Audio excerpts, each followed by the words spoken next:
it's the way it's working and the harp waves in it and all that. As I always say, show me a painting from back in the day where the clouds look like this, and I'll shut the fuck up. Look at that. This scalar waves, whatever they're called. I don't know how to say it. I forgot. Scalar. I don't know. I can't figure it out. But lots of fun, huh? Because chemtrails aren't real. Somebody said that yesterday. I'm with you on lots of stuff, but the chemtrails, but not chemtrails. It's like, why would you think the system that poisons us and hits us from every angle, look at that shit. You think that's just normal? But why wouldn't they? Why wouldn't they poison us from the sky as well as in our food, in our water, and everything else? Why do you think that this would be left alone? And I have my own, like, are chemtrails just a distraction? I mean, the reality is, if they're spraying us, they're spraying themselves. So it's either they have some sort of antidote that they're able to get to everyone that matters, which that makes it hard. Like, how do you do that? Or it's not quite what we think it is. It's something. It's definitely not nothing. And that's the biggest issue. That's one of the biggest elements of this, is that you have to understand that it's not nothing. Just because we don't necessarily know what it is doesn't mean it's nothing. But this is how we operate, man. This is how things work. We're being manipulated. We're being attacked. It's attack. That woman has huge boobs. Jesus Christ. Those probably aren't even nice boobs. They're just big floppy boobs. Weird, man. It's so weird. Females, you gotta feel bad for them. Like, the only way that works out is if you happen to have nice big boobs. If you have gross big boobs, I feel bad for you. And the reality is, like, I don't want to say what I think gross big boobs look like, because I don't want to hurt anybody's feelings or anything. What the fuck are you doing? Why are you stopping in the middle of the fucking road? You gotta be kidding me. Somebody stopped. There was a school bus and somebody on the other side of the street, somebody stopped like 500 yards away. What the fuck are they doing?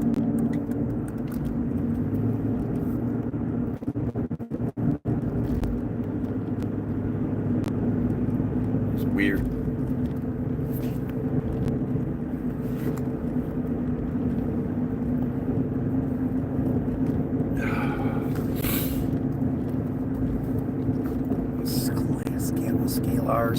Scalar, whatever they're called. Look at that shit. It's just, you either think it's normal or you don't. Like, it's really weird. Sort of have this, like, discussion or argument about it. And it's like, what is the argument? I don't, you either believe it's real or you don't. You either see something wrong or you don't. I can't force you to see, shit that's wrong and acknowledge it's wrong. How do you not do that?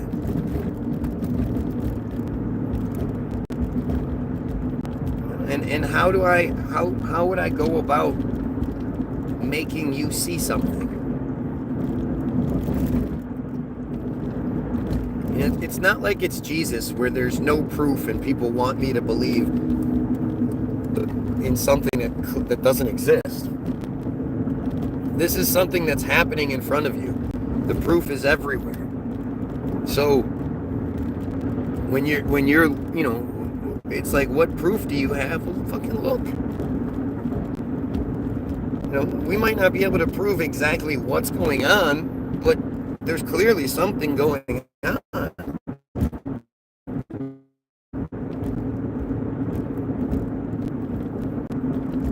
Again, I don't know how do you do that? How do you,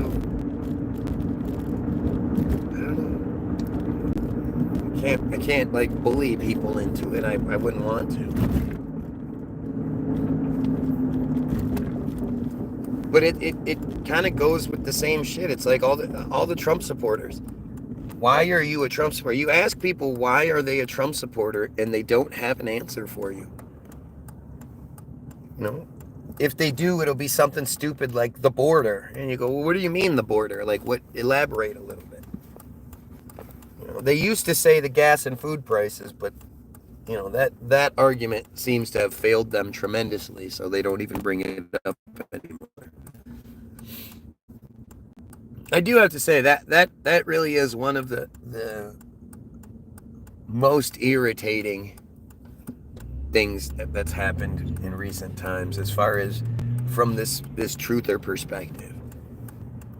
And I would imagine this actually bleeds into the standard perspective, because there are a lot of people out there that aren't truthers, but they dealt with the same bullshit. They dealt with the Trump supporters. Look at that.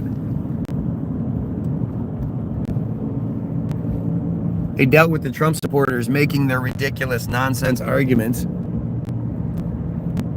talking about, Biden's fault, the gas and food prices are so high, and when Trump gets in, he's gonna do it, and then it doesn't happen, and it's just weird. It's like, why aren't you holding your guy accountable?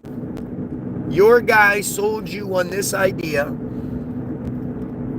You ran around looking like a dumbass, saying that this was what it was, and this is how it's gonna happen, and blah blah blah, only to fail. It failed. It was you were lied to, and it reminds me of the George Bush Jr. No, read my lips. No new taxes. Church pew clouds. That's funny. Kind of what it looks like, yeah. But like, you remember how Bush said that, and it was like that's not even a reasonable idea. It's not feasible to think that somebody could become president and there not be any new taxes. As time progresses, there's going to be new taxes. As new programs exist, there's going to be new taxes. But it's that same stupidity where it's like, why would anybody believe that? Why did anyone fall for the gas and food prices argument?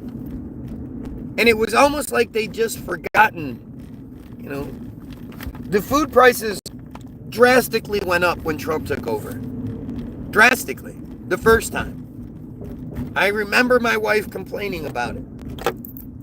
She's just, why is everything going up so much? Why is everything so expensive? And there was a design there. They lowered the gas prices at one point so that the trumpets would have something, so the maggots would have something to say. But after, that only lasted a little while. And by the time Trump left office, the gas prices were on their way back up. They had significantly gone back up. Because it had gotten down to almost $1. Almost $1 per gallon. But that was that. We have to give the Trumpanzees something, because literally there's nothing else. They have nothing to hang on to. They have nothing to be proud of. And of course,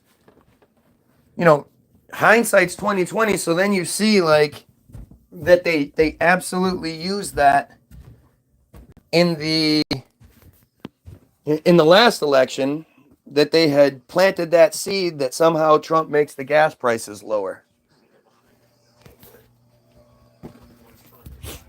But it's so like, I just, I wish all those people that came here, made the fucking point, made the argument about how stupid I am. I must be a Biden supporter, Kamala supporter. Trump's gonna cut the food prices in half, the gas prices in half. You're so stupid. You're just a dumb Democrat, and like this, just the horrible things people would say. Funny how none of those people are here. There's the dumbasses like the dude and other people who were trolling at the same time. And maybe they were avid Trump supporters and I just don't remember it. I don't know.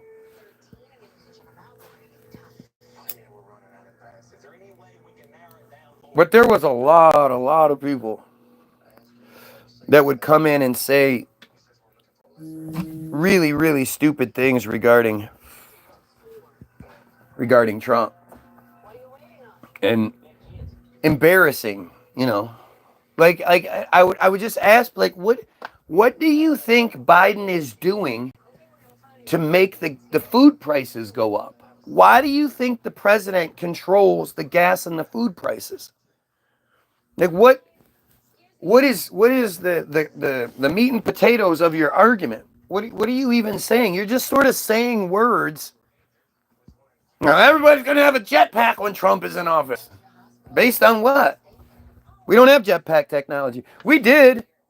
Really interesting to think about. Like, there are videos from the 60s. I think it's the first Super Bowl. The first Super Bowl, they had a guy with a jetpack flying around. You know what that piece of shit did today? Well, I think it was yesterday.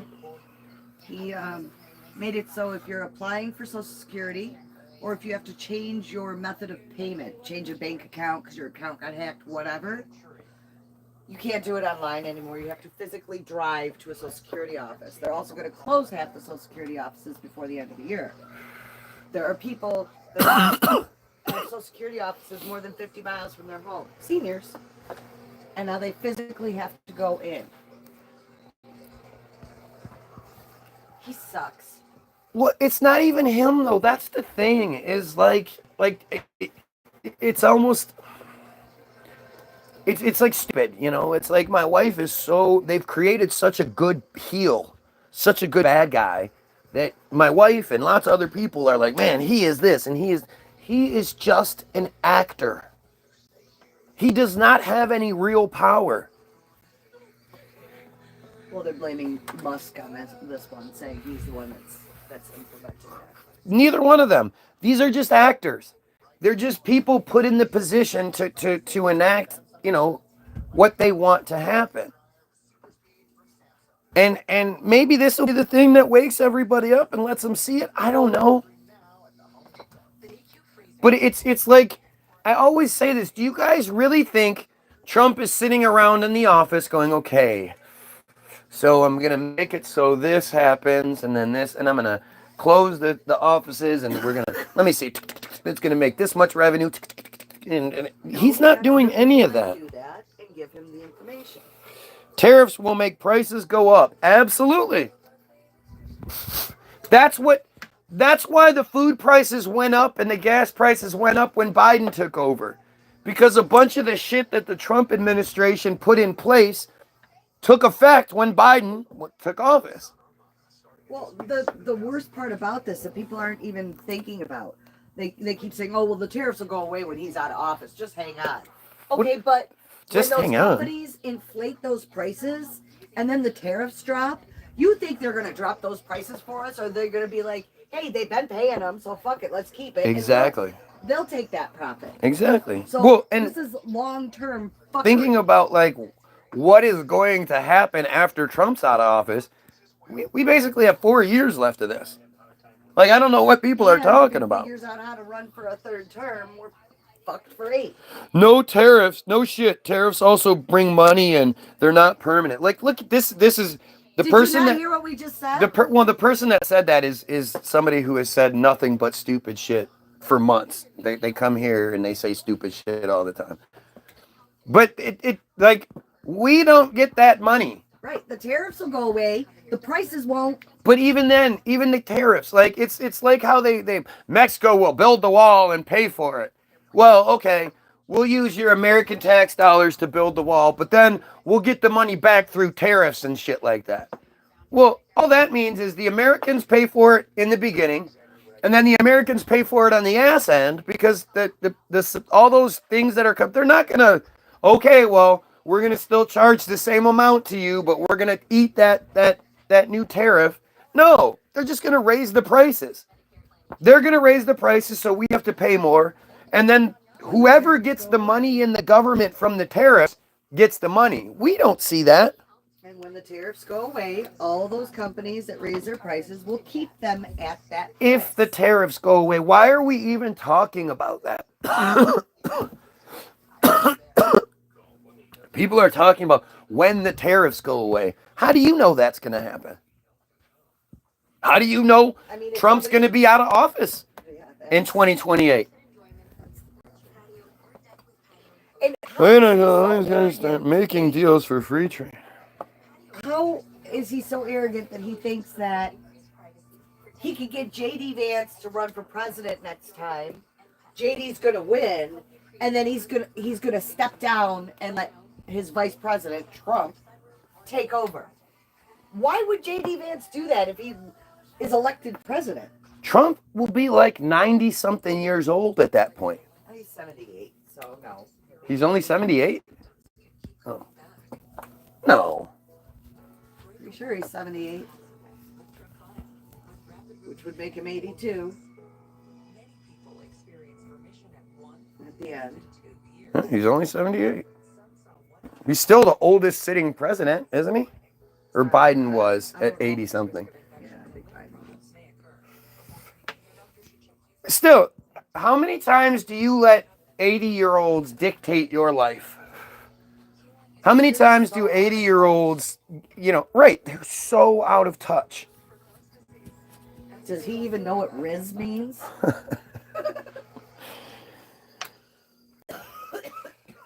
I mean, it's so shockingly stupid, and it's all like, it's just systematically, I don't know, maybe this is all a result of us exposing things. This is the system fighting back. They're punishing us. They're trying their best to maintain their control, and all they know is control through domination, through fear, through oppression. They don't know how to maintain control through good. It's never been that way. It's not designed to work that way. So as we unify and we pull away and we do all that stuff from the government, from the system, and we start talking about things, and the people that wouldn't have said anything 10 years ago are saying something. Like my father-in-law, right? For my father-in-law to oppose Trump or not be like, it's shocking. It's shocking.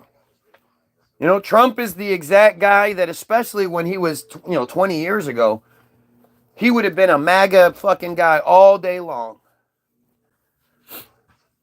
But even these people are like, hey, wait a minute, what's going on here? Is it time to comment? Well, I'm sure if that's what the system wants, that's what's going to happen. Anytime they don't want things to go further, they fuck with it. I mean, think about it. Like,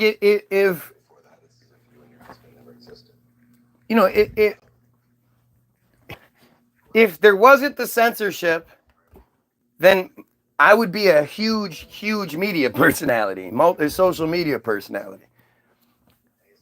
It's my numbers prove it.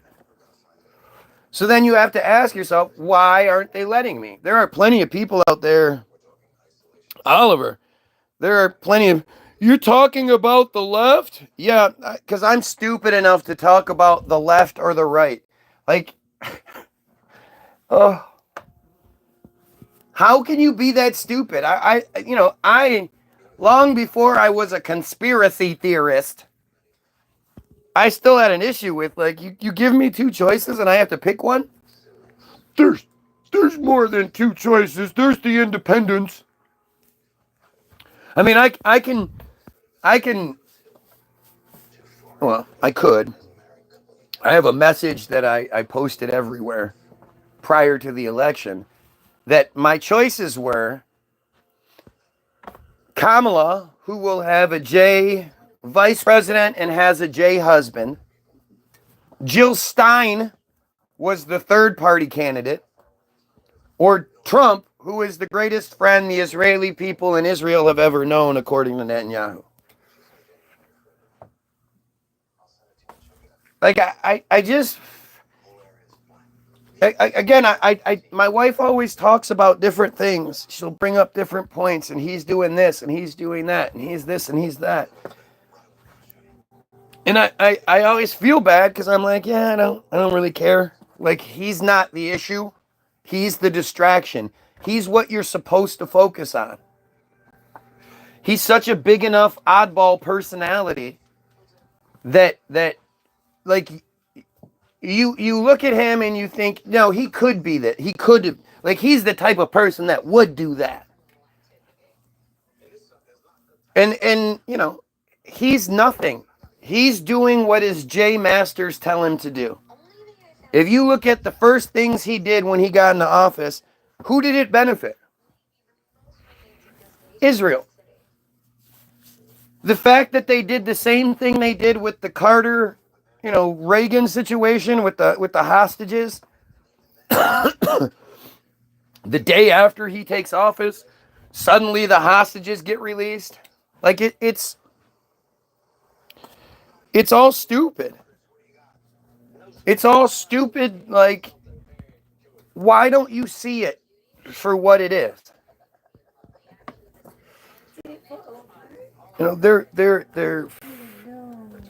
There was no October 7th. No Israelis were killed. No Israelis were taken hostage. That was all bullshit. Just like the ceasefire that was supposedly brokered that never fucking happened. Like, when do you guys realize that I've been right this whole time? You're the ones that have been wrong, claiming it's anything other than the Jays. It's all Jay bullshit.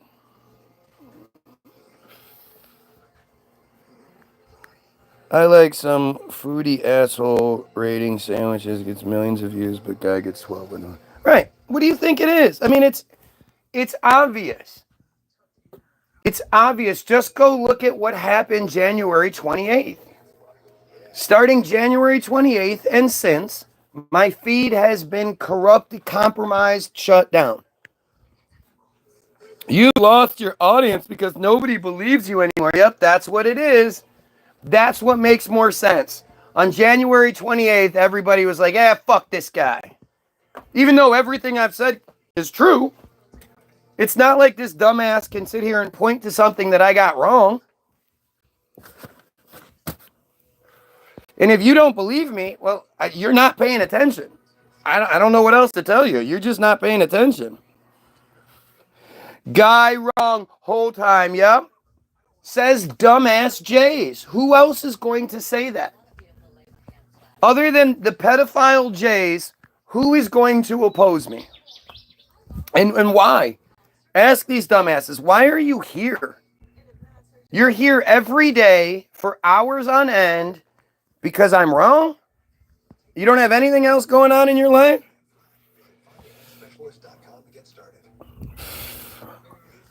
Prove it. Prove what, you dumbass? What is there to prove? Like, it's just fucking stupid. Yep, I'm gay. Look at me, gay as fuck. Like, this is the best that stupid can do. Stupid can't point to anything I'm wrong about, so stupid starts making shit up. And I appreciate it, If I didn't want these fuckers here, they wouldn't be. I'm God to them. I allow them to exist in this world. And the only reason I allow them to exist is because all they do is fucking Make the point. There are many of us who know that you are correct. We support you. I appreciate you, man. I appreciate you. If you do, like, share, and sub. Take 2 seconds to share this on Facebook. But especially if you hate me, share it on your Facebook page and ask for people who are smarter than you to come address me because you can't do it. You don't have anything good to say, so. No, if people wanted to watch you, they could. You pop up on my feed. No, you dumbass. If I didn't want you to, you could. Like, I'm not. I'm done. That dude has lost his ability to be commented to. Like, he's dumb. But because he's a number who props up the feed and he provides a fucking great example of the stupidity, he's allowed to stay. I will allow you to be here, you dumb piece of shit.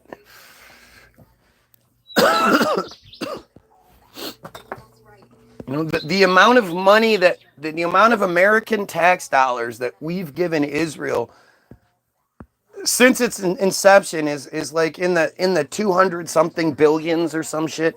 I don't even know. Maybe it's trillions. I don't know.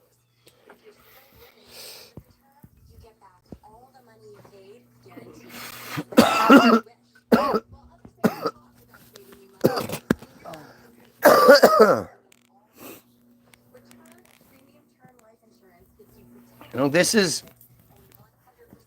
the you know, this is that point. Like, this could be a very, very important point in history where 50, 100 years from today, the people look back and say, thank God the fucking people of 2025 finally stood up to the system and changed it so that we have the life we have today. You know, we should be in Jetson times, but they don't let us. And granted, a lot of that's fake, but what about Ukraine? What about Ukraine? You know, the fucked up part about Ukraine is I always ask people, why do you think we care about Ukraine so much? And they never have anything to say. You know, you don't know, like, and if you look, what were we talking about? What was it yesterday where Ukraine came up and it was from something that happened in the past? Ukraine has been a launching point for so many different conflicts and so many different things that have happened. You know, obviously, there's something special about Ukraine, but you don't know what it is. And it's because Ukraine is a huge, huge J population, especially in places like Kiev. Minerals. Yes, it's the minerals. Ukraine has all these minerals that nobody else has. You know how stupid that sounds?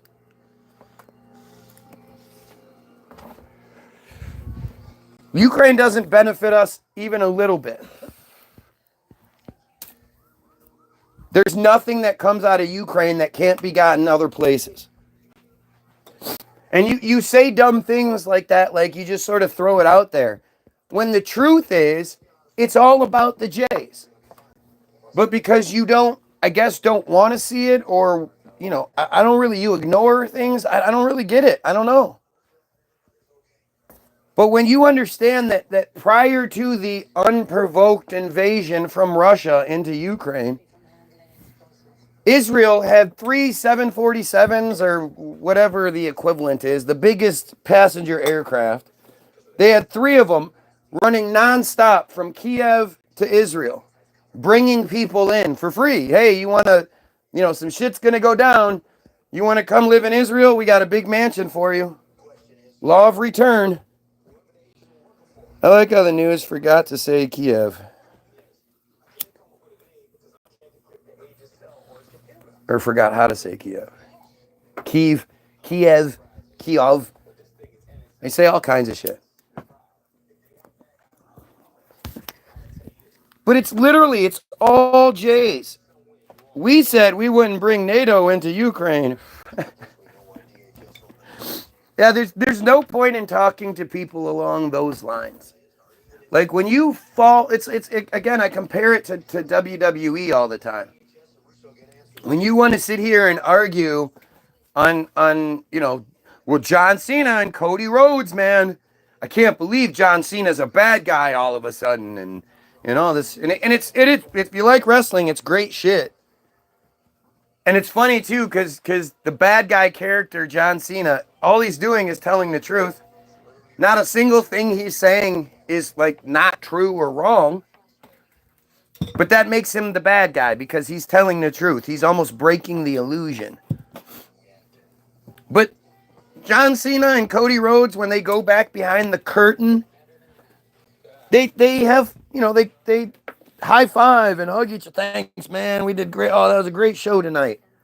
Oh, doing those lines again.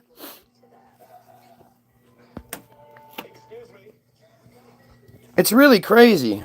Biden. Oh, yeah, we're going to talk about Biden. We're going to talk about Biden. What a fantastic, like they love to do that, right? So they have the Republican character make shit really, really bad. And then they bring in the Democrat to sort of calm things down. And then the Republican comes back in and make like it's all such an obvious play. And really, if you're not a wrestling fan, you haven't been your whole, then it's gonna be harder to see it, I guess, but it's almost identical. You're not a bad, I don't agree with you on everything. Don't care. Okay. Dude, you believe in Jesus. Your opinion of me means nothing. You believe in God and Jesus and the Bible. You identify as a Christian. How you feel about me is like, you know, how does the dog feel about? Actually, I care more about how the dog feels about me. I'll be honest with you. Wrestlers are just like politicians. They are on the same idea behind the same side behind. Exactly. It's literally the same. It's why one of Trump's top advisors was Linda McMahon. I don't know if it still is. I don't know if they're allowing that information out. But even then, once that information was out, it's not like they ran with it and you heard about it all the time. Have you heard of the SAVE Act? No. Congress is going to be voting on it this week. If you got married and changed your name, your ID will not match your birth certificate. If you do not have a passport and your ID does not match your birth certificate, you cannot prove your citizenship, according to the SAVE Act. You will not be able to vote. The SAVE Act will disenfranchise tens of millions of women in America. It's blatant voter suppression. I mean, I understand that voting is fake, but really? Yeah, this is what they're it's an all-out assault. They're fighting back. You know, a great example is what's going on right now, right? The insane protests that are happening all over the country. You know, that's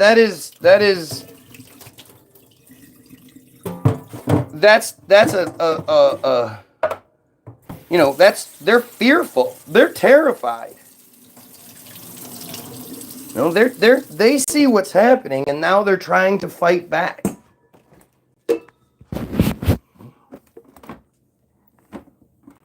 Why is it insane to protest a scumbag?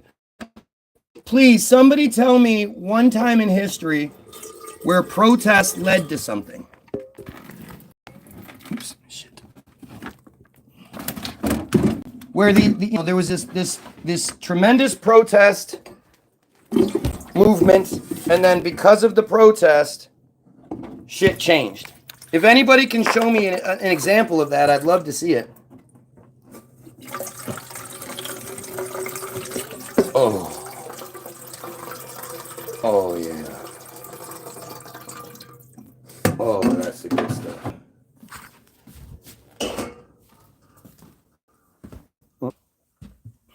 What a loser Biden was. Duh! Biden makes you look like a piece of shit. What Biden's thing is just stupid. If you had any real money, you wouldn't be doing this clown for 3 people that are here. If you had any real money, you wouldn't be doing this clown for 3 people that are here. Wow. Obviously, you're super smart. The Boston Tea Party. Right, because Because that's, that doesn't fall into the fake category.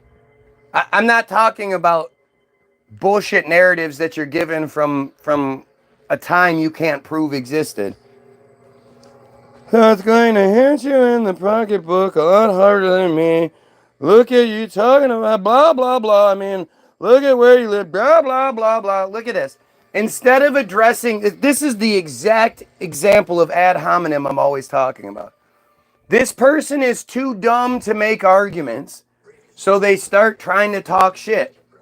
And anybody that wants to point out my numbers, again, what do you think censorship looks like?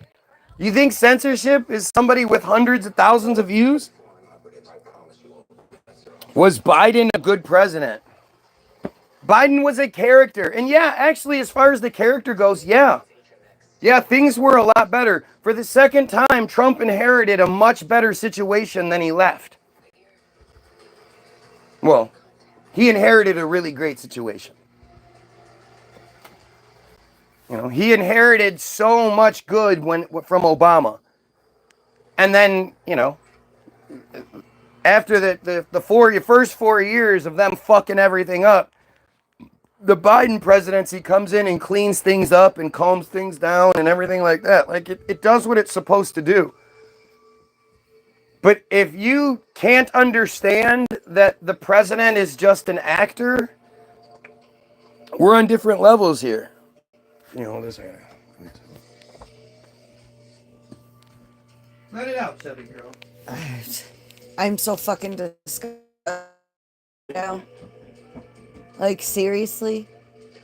So now what? Women are going to be forced with a decision to not take their husband's name when they get married, just to have their name match their birth certificate. What about the transgender people that are transitioning and legally have their name changed? Legally have their name changed. Their name's not going to match their birth certificate, so what? They can't vote? They can't... Are they going to block getting passports because of it? Block people from traveling because of it? This is fucked up. Everything is so fucked up. We just... I don't even know what to do anymore. I want to take part in the protest because I don't know what else to fucking do. Sitting here talking to you guys does fucking nothing. It's not doing shit. All it does is attract the fucking idiot trolls. So I can't say that this is any better. I can say that it raises anxiety and gets people all worked up. Or at least protest is a physical act that maybe you can feel like you did something. I don't know.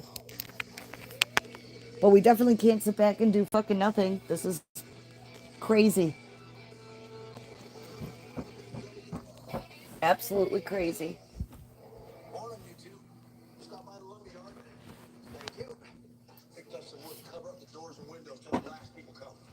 I'm sick. Fucking sick. But it's weird, like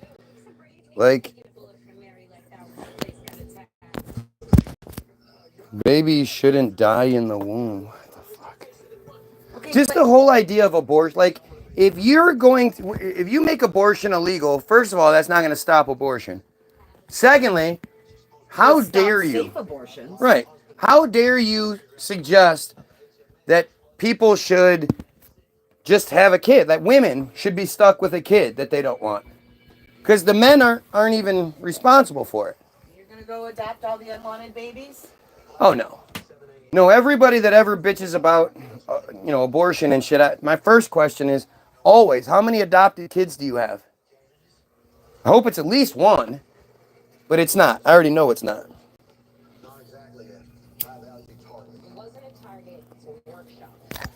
Yeah, like I was just explaining. Wait a minute. This isn't just affecting women. This is affecting all the people that are transitioning and had their name legally changed. What about the people that are, in witness protection programs? I love this idea like of open board. Like people say, open borders. Like, again, these are just racist white people, right?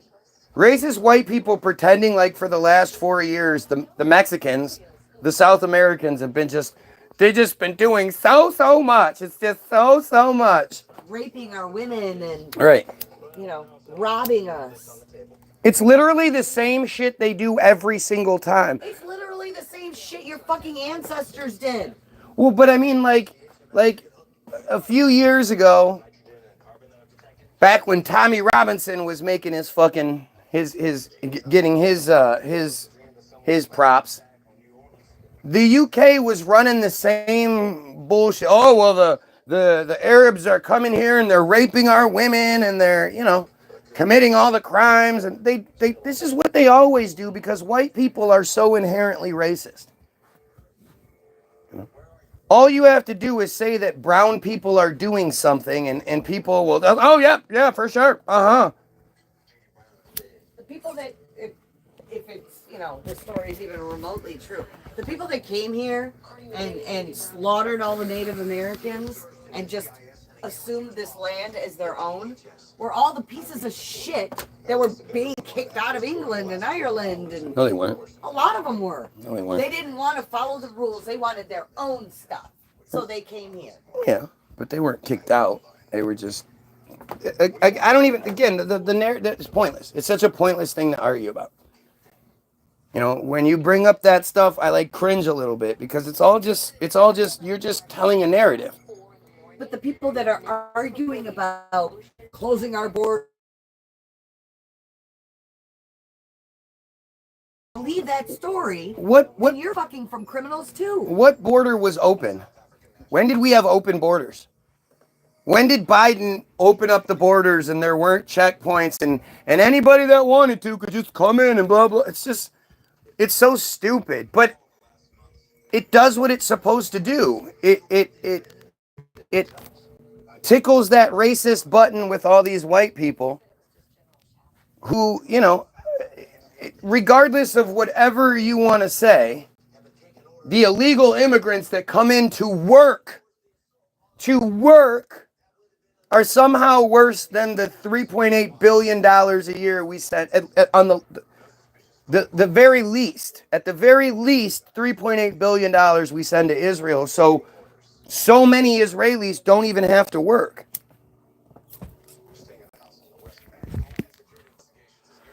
It's just amazing to me how manipulated people are. They're angry. They want a boogeyman. They want somebody to blame. And the most obvious target, for some reason, you guys want to protect them. If you're all about America because your parents were fucking here, how your grandmother was bent over the bed and your grandfather was fucking her. Whose pussy is that, Gertrude? Oh, Harold, give it to me, Harold. You don't want to think about that, but that's why you think you should have more rights than other people because your grandparents were fucking, because your parents were fucking.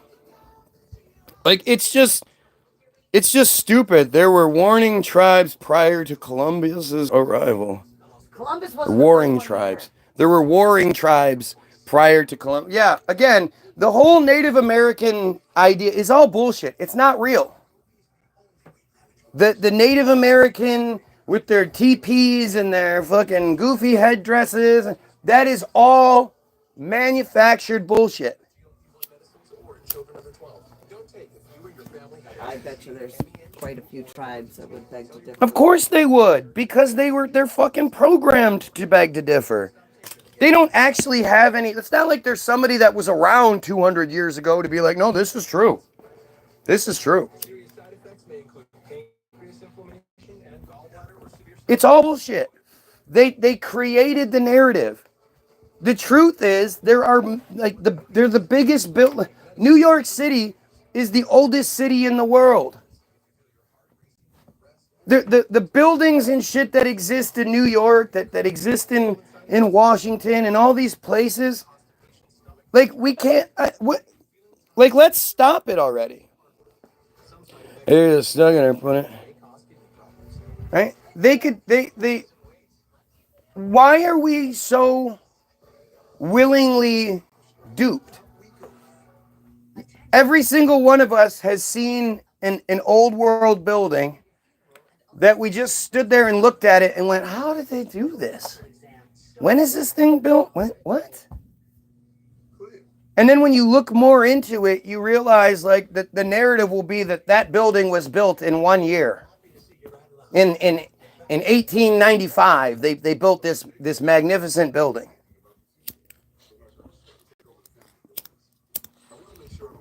You know, there was that video I showed you where the person was talking to John Cena, the AI John Cena, and was asking about old Yankee Stadium and how it was built and how it was possible, and then do the calculations. You know, how could they have built this in the 3 years they said they built it, and is it possible? And the guy got the AI to acknowledge that it's impossible. I'm still trying to figure out how they built pyramids. Yeah, but pyramids are so far away. Did you guys know that the pyramids were rediscovered in the 1800s? That it was all buried, the Sphinx was buried and shit like that? How the fuck did those buildings, how did they get buried? How did people not know that it existed? Yes, and it was all built by prisoners and shit. It's all stupid. Like the Tartaria narrative, it really does change the perspective. And it really it should open your eyes. You know?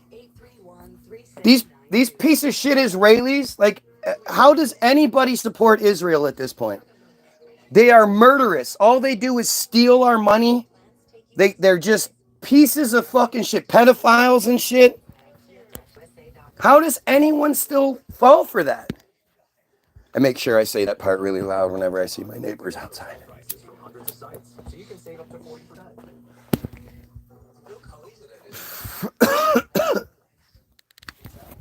You know, there's a channel out there called Restitute Orbis, the Lucius Aurelian channel. And this guy, you know, the My Lunch Break channel is good too, but he's gone pretty religious and it's really weird. I don't know what the hell. As this guy started getting more and more sponsorship and more prominence, go figure, he started talking about the Jesus a little bit more.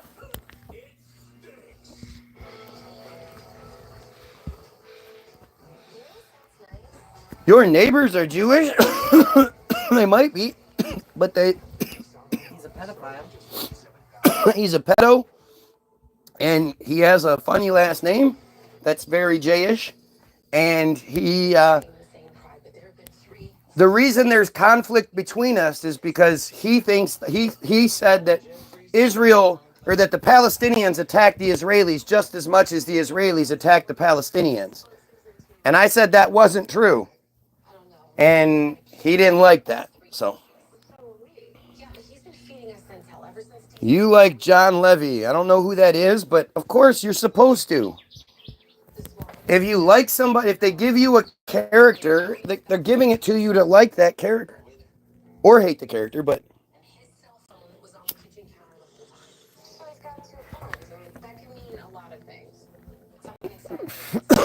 But, I mean, like, it's like you just don't think, right? You've been told not to think. When you talk about, like, old subway systems, old, you know, all the shit that exists underneath the big cities that have been here forever, when you look at things like the catacombs all over the world, especially in places like Paris, where not only are there catacombs, they're filled with bones that are arranged in you know, artistic fashion. Tens of thousands of people. You know, when you just allow yourself to be like real, you know, it's not even, there's not some crazy, the thing about the Jays, one of the most brilliant things they've done is convinced us that the conspiracy is this crazy, convoluted, you know, supernatural kind of bullshit. Oh, they're devil worshippers and all this. And instead of us thinking, you know, the simple truth that it's one group of people that believes themselves to be superior, that is outnumbered, you know, exponentially outnumbered, and will do anything they can to maintain their position. Like, that makes a lot more sense than any of the bullshit that you're supposed to believe. Any of the truth or narratives that you're supposed to believe. Anything, you know, more than than this idea of it's so convoluted and complicated. It's not. It's not. It's very, very, it's very obvious. And the best part is, you know it's true because, I mean, look at the opposition I get. Even my dumbass neighbor, right? So he decided that he was going to prove it. You know, he was going to prove that the Israelis are the victims. So he goes in his house, he goes running away. First of all, he can't have the conversation. Then he goes running in the house, and hours later, he comes back out. My wife's out front, and he's like, hey, check it out. Look, I want to show you something. And he shows her this post that says something about American POWs are being held in Ukraine. And it was like, dude, that has nothing to do with, you know, what you were claiming. But this guy spent hours trying to find examples of how the Palestinians attacked the Israelis just as much as the Israelis attacked the Palestinians, and couldn't. So he instead went with a narrative, you know, that he could.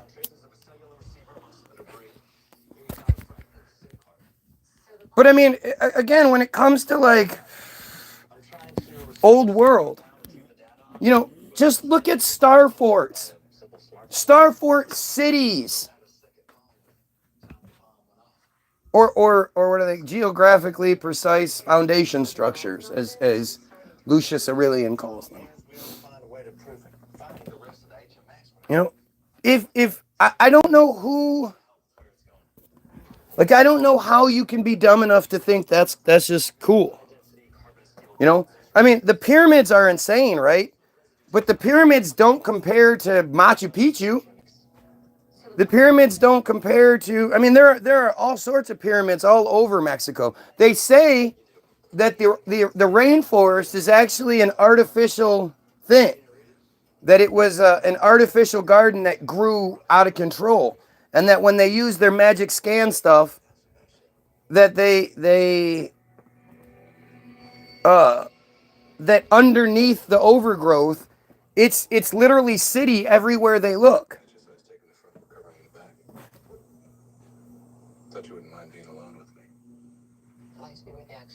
But something like this, when you just believe this shit, fuck. Hit the wrong button. When you believe like these things, that these exist. You know, this is a place in the fucking world, a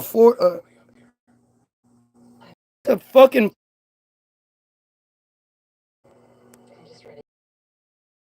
Which one is this?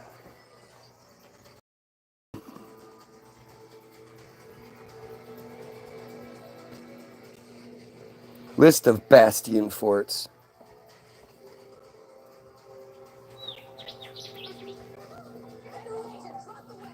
I'm trying to find it. I'm trying to find this exact one. I want to see what this is. What's the name of this exact one?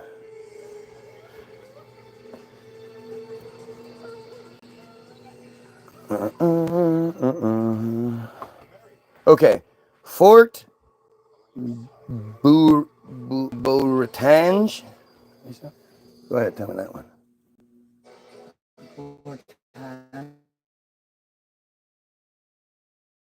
Things funny, so I don't know. All right, so let's just look this one up. Fort Bortange. Fort Bortange. Fort Bortange is a fort in the village of Bortange, Groningen, Netherlands. It was built under the orders of William the Silent and completed in 1593.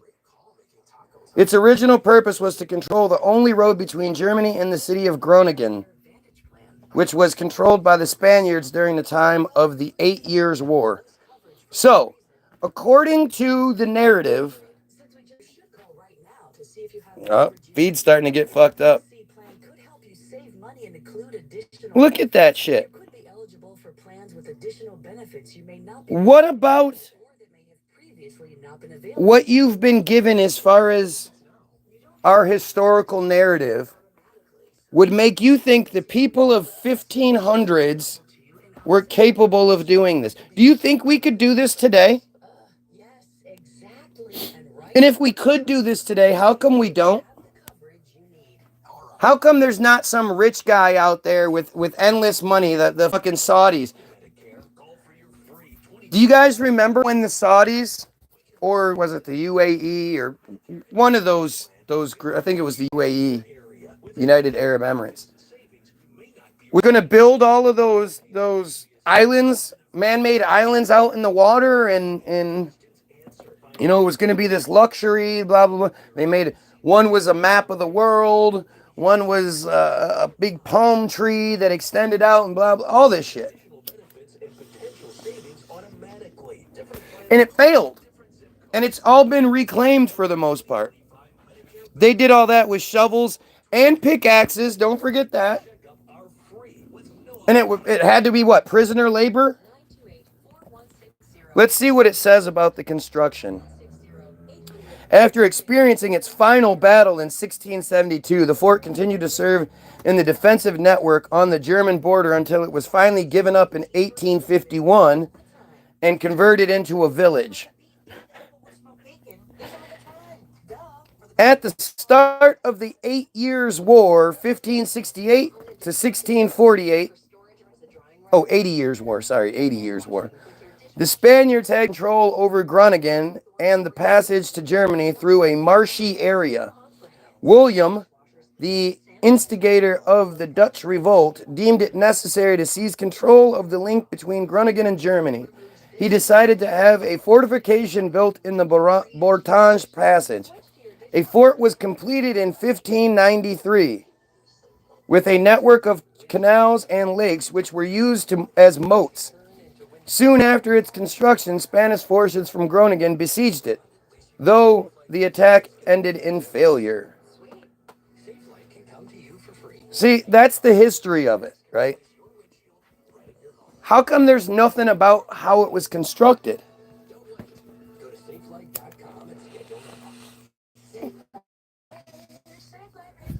Like it's embarrassing. It's embarrassing how stupid it is. And they don't even try. They know they can't. I mean, I guarantee I could look up any star fort you want me to, and there's not going to be an accurate history on how it was created. You know, there's that one fort, is it Frederick? The one that's off the coast of Florida, or off the Keys, like off the farthest key of Florida, there's a fucking star fort out there. And it's just, how would they build that? How would they have built that shit? Just like, this is this kind of shit where it's like, yeah, you don't like me for whatever reason you have that you don't express. But you believe the narrative? You believe they built that star fort in 1593? It was completed in 1593? Just think about, like, how would that even happen? How does the one person go, okay, I want this built, and then what construction crew is put together? What architects are there? How, I mean, that shit is geometrically precise in a way that is just hard to imagine. Why did they stop using it and what was it for? Well, they always say how the star forts were this defensive mechanism, this way for them to build something where they could put their cannons and protect themselves from every direction. But you just have to act like, even more so, why are so many people in history so determined to take over other people's shit? You know? The people that they talk about that always do this, these are people that are wealthy beyond measure. You know, they have already so much, yet for some reason they want more. And then again, they somehow force the prisoners to do all this skilled labor. It really doesn't even, like,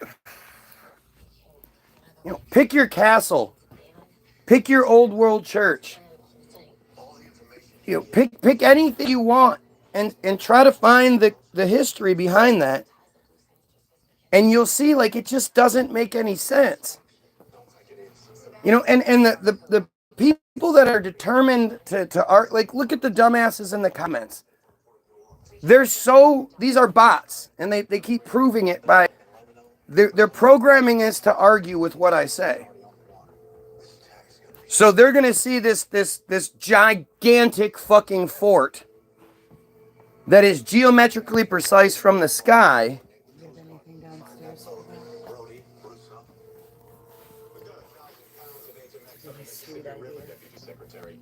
I think we do. Well, you do for sure, but I don't. You know, it's just insulting. It's insulting how stupid you have to be able to believe the narrative. I always thought it was stupid when they would talk about how with old wars, you know, you would have the plan was that each side would line up in a big long line and they would just run at each other. Or a big long line of them would run at a place, a fort or whatever it was, to try to overtake it, with tons of them getting mowed down. And then the general, whoever would send the second battalion. Where did they find all the prisoners? You would think they would go on the run and hide in the woods. I mean, it's to assert that it's prisoners, that it's prison labor, is just, again, it's just stupid. You know, to assume that all these prisoners, they were just more than capable of architecture and design. Like people that are forced to do something, they don't do it beautifully. You know, you don't force someone to build something and they just put in all of their best efforts and all that shit. But the logistics behind our history itself, it is, I always tell you guys, logistics is the killer, man. Logistics kills the narrative. And until you understand, like, you start asking yourself those questions. Good morning, Christopher Cunningham. Until you start allowing yourself to accept that reality, it's stupid. It's like, you know, the whole Hanukkah thing, right? The Maccabee revolt, where you have this group of Jays that want to cut and suck baby dicks. So they go on this rampage where they go around the country finding Jays, making them circumcise, and if they didn't choose to circumcise, they'd be killed. And then, you know, then they join the rebel. I mean, just even look at shit like Gettysburg, right? Gettysburg is the battle where they say 30,000 Americans died over 3 days.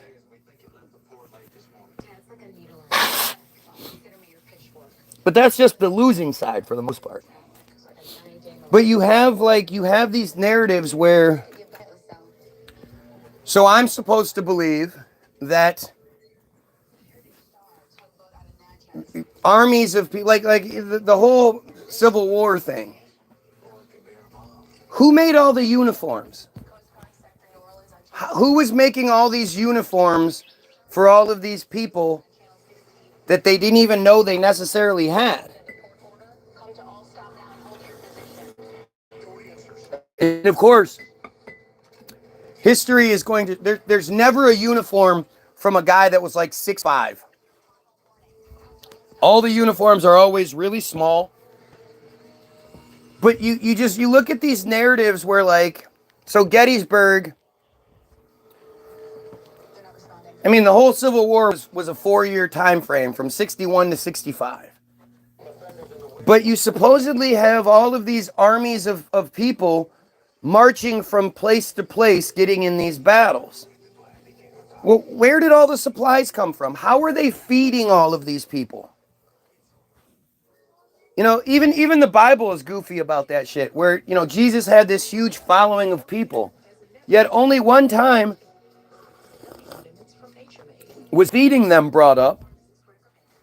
And when Jesus, you know, fed everyone with the 2 fish, he bolted. He didn't want to, because he thought now they're gonna after he had done this, now they're gonna rely on him, and he's not gonna do. But it's just stupid. It doesn't matter what the Napoleonic Wars and all that shit. How are they feeding all of those people?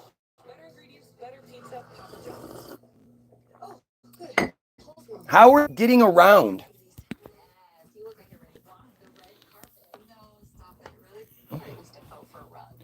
Would you hate yourself if you had Israeli blood in you? You kind of look like you could be Israelian. It's not even a fucking term. And I've said this time and time again, of which you've heard me say many times. If I had the ability to claim that I was a part of that cult, and now I'm smart enough and good enough to leave it, I absolutely would. There'd be nothing to hide. I'm proud of it. I'm proud of my anti-Semitism. You know, I have nothing to deny.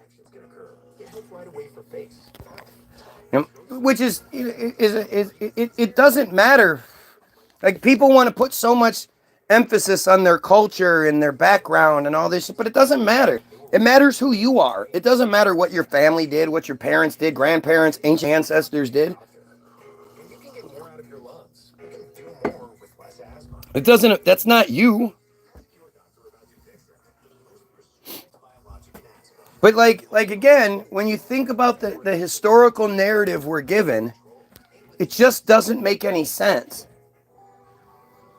The idea of wars and these large groups of people marching from one place to another, hundreds of miles in what would be a few days, and you know, even more recently, back when they were trying to pretend like South Americans were invading this country. And the news reports would show, I mean, they would start above the Panama Canal because they didn't want to try to explain how people got across the Panama Canal. But you're given this narrative that it started with 1,500, then it became 3,000, then it was 5,000, then it was as many as 10,000 people were walking from South America, from Mexico, up to the United States. And nobody bothers to ask, like, where did those people sleep? How did they eat?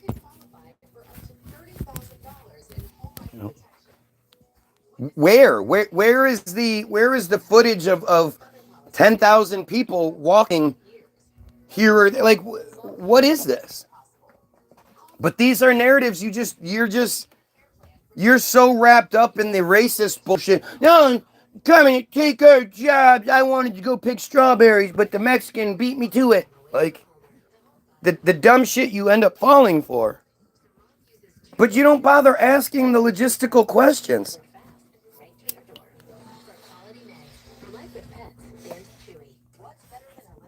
Logistics is the narrative killer, man. Logistics includes motivation. But when you try to ask yourself any of these questions, it just doesn't fit. How are they feeding everybody is such an important aspect of things that and people just don't look at it. You know, back in these days when they say that it wasn't like there were roads everywhere. You know, so these people walked up and down mountains and shit, walking through this, that, and the other to march large armies, horses, and all this other shit. They're just, I mean, anything that includes horses, anything. When the narrative includes horses, you then have to account for the 15 to 30 pounds of shit that each horse produces, and the 10 to 20 gallons of water each horse needs per day. Where are all these horses getting all this water from? How are they feeding the horses?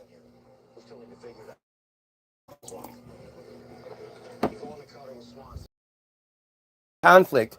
You pick your anything, and you'll see it just doesn't make any sense. The supply chain. Oh, well, why didn't I think of it? It was the supply chain. Never mind how that supply chain came into existence, how it operated, who operated it. You know, how were they able to manufacture and facilitate everything? Nah, it just had a supply chain. It's fucking crazy. If you look up the history of Napoleon, that shit just doesn't make any sense. He was this guy who was doing all this. He was the leader. He was blah, blah, blah. And instead of killing him like they always used to do, he was exiled to go live in this giant fucking mansion where he supposedly lived for a while, but then it was like, fuck it, and came back. It's stupid. You know? And the thing is, like, all of the narratives that we're given, these are manufactured narratives. Just like the Native Americans. Manufactured narratives. You know, this idea of this, like, it's so funny to me. The people that will fight me the hardest on this, on the idea that the Native American narrative isn't real, are the Native Americans. They're the ones that really, really want to believe that in you know, a continent where, I mean, two continents, North and South America, where when they say that when white people invaded, there were 100 million natives throughout the North and South America.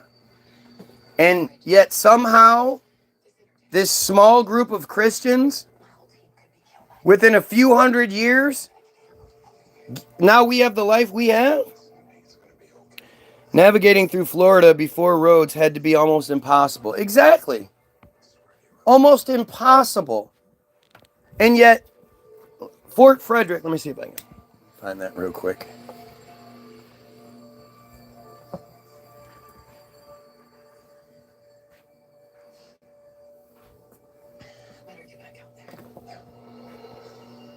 Is this, am I talking about the right one here? Let's see, Star Fort, Florida.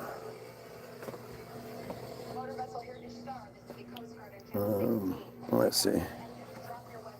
So here's pictures of it. Here. Fort Jefferson, sorry, it's Fort Jefferson.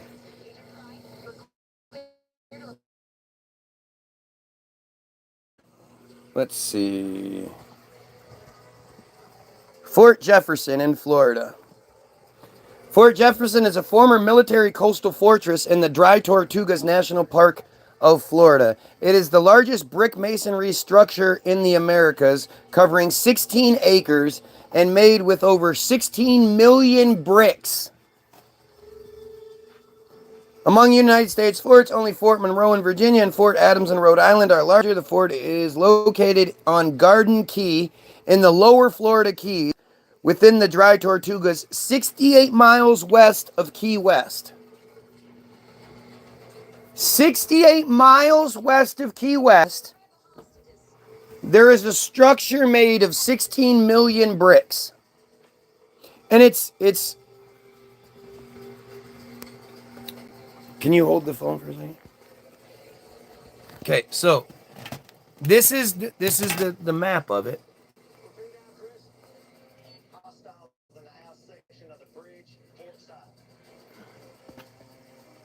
Okay, so you can't even really see it anymore, but you still don't see any dry land.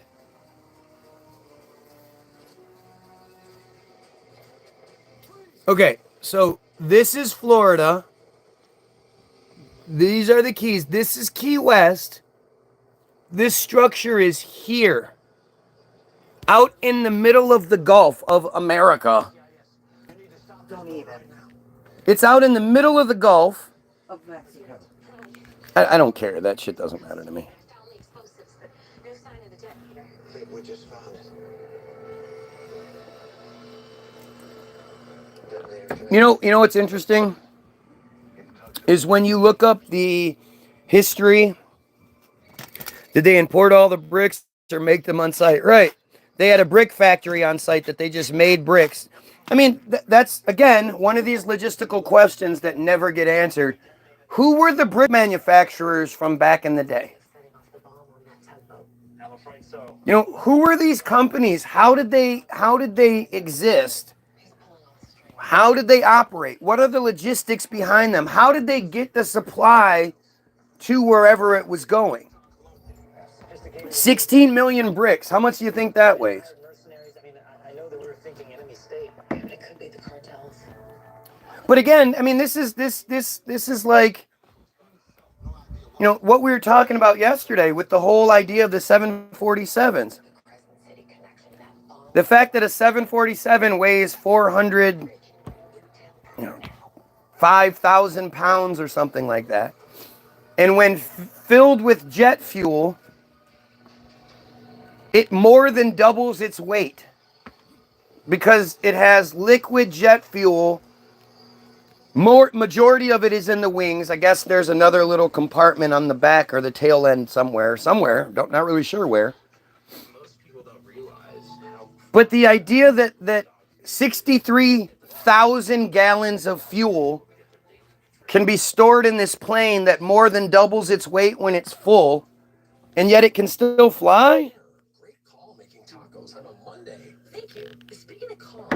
Obviously, we're not being told something. I mean, 63,000 gallons of fuel? That's at $2 to $3 a gallon? You know, huh? No, it's $2.80 something, I think, with jet fuel. Jet fuel costs more than car fuel, or costs less than car fuel. That makes sense. Yeah, totally. Diesel is more than car fuel, but jet fuel is cheaper. Right. And when you think about just the cost of the fuel itself, you're telling me not only do these planes fly when they're not even filled with passengers all the way, but if they end up dumping fuel. That's what people think chemtrails are a lot of the time. We've just accepted this idea of a fuel dump. That this precious fucking resource, this finite resource, this jet fuel that costs the airline, however much it costs, that they're just dumping it out. They're just opening up the hatches and dumping it out on the people, dumping it out into the air like it's nothing. I mean, it's just it's across the board. The logistics of all of it doesn't make any sense. How did they buy that many bricks? How could they afford the tariffs on those bricks? Blah blah blah blah blah. I mean, it's endless. The questions are endless, and the answers are non-existent. You know, we did a pretty in-depth look at the Thames Tunnel, the River Thames, and the first tunnel that went underneath a major waterway like that. And you come to find it, that was built in like the 1850s or some shit, 1860s, 1840s. Can't remember which one it was. And it just, the narrative is just stupid. I seem to remember them using 16 million bricks in that one too.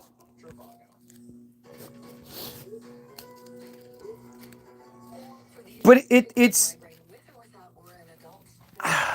I mean, to me, a lot of it, again, is a distraction, and we shouldn't be talking about this. We should be talking about the genocide that's taking place, the J slavery, the pedophiles. So we should be talking about those things, but this is part of it.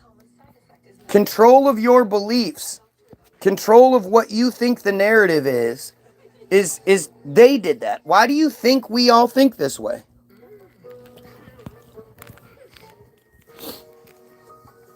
You know, I can't imagine who would be... Yemen for no reason.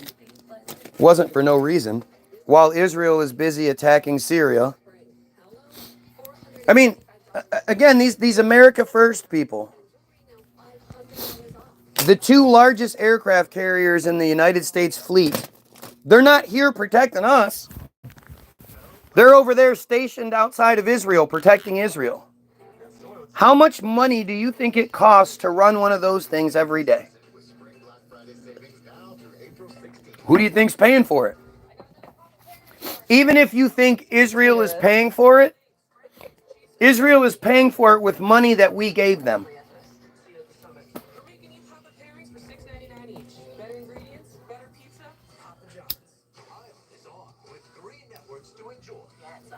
Obviously, you know nothing about math, science, lift. You're right, I don't know anything about math, science, lift. Do you know anything about math, science, lift? No. You don't know anything? You're so stupid you don't know about math, science, lift? Yeah. Stupid me.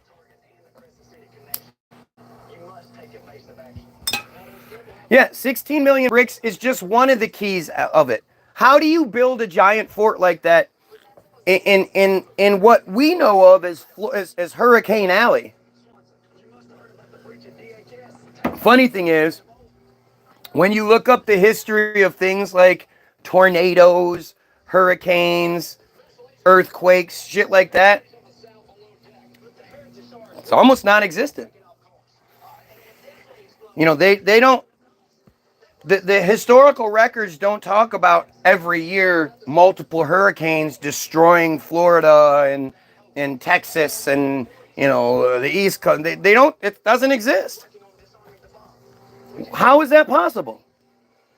When you talk about tornadoes, if there's ever an example of God's finger coming down and touching the ground and just scraping big fucking lines through shit, you would think there'd be lots of people talking about that shit. Nope.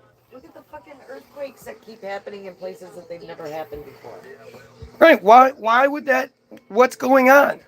And how nobody's talking about Myanmar. They've got like 3,000 dead people from that last earthquake. What about the notion that like 90% of the world's tornadoes happen in the United States?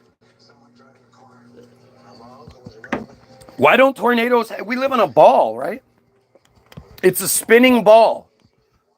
So, you know, at once a day, everything is in the same spot as everything else, right? If it's spinning around, this part will eventually be where this part was. You know, it spins around. And yet, for some reason, nobody else gets tornadoes.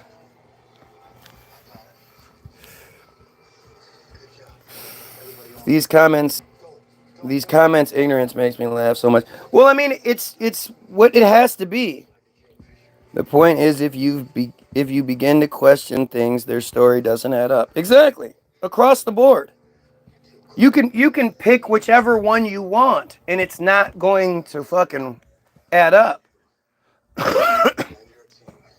And the thing about stupid questions is stupid questions have easy answers. If you think, how did they build things? How did the logistics work? If you think those are stupid questions, well, no wonder you're a Trump supporter. No wonder you're a dumbass Christian or something like that. You clearly don't ask simple questions.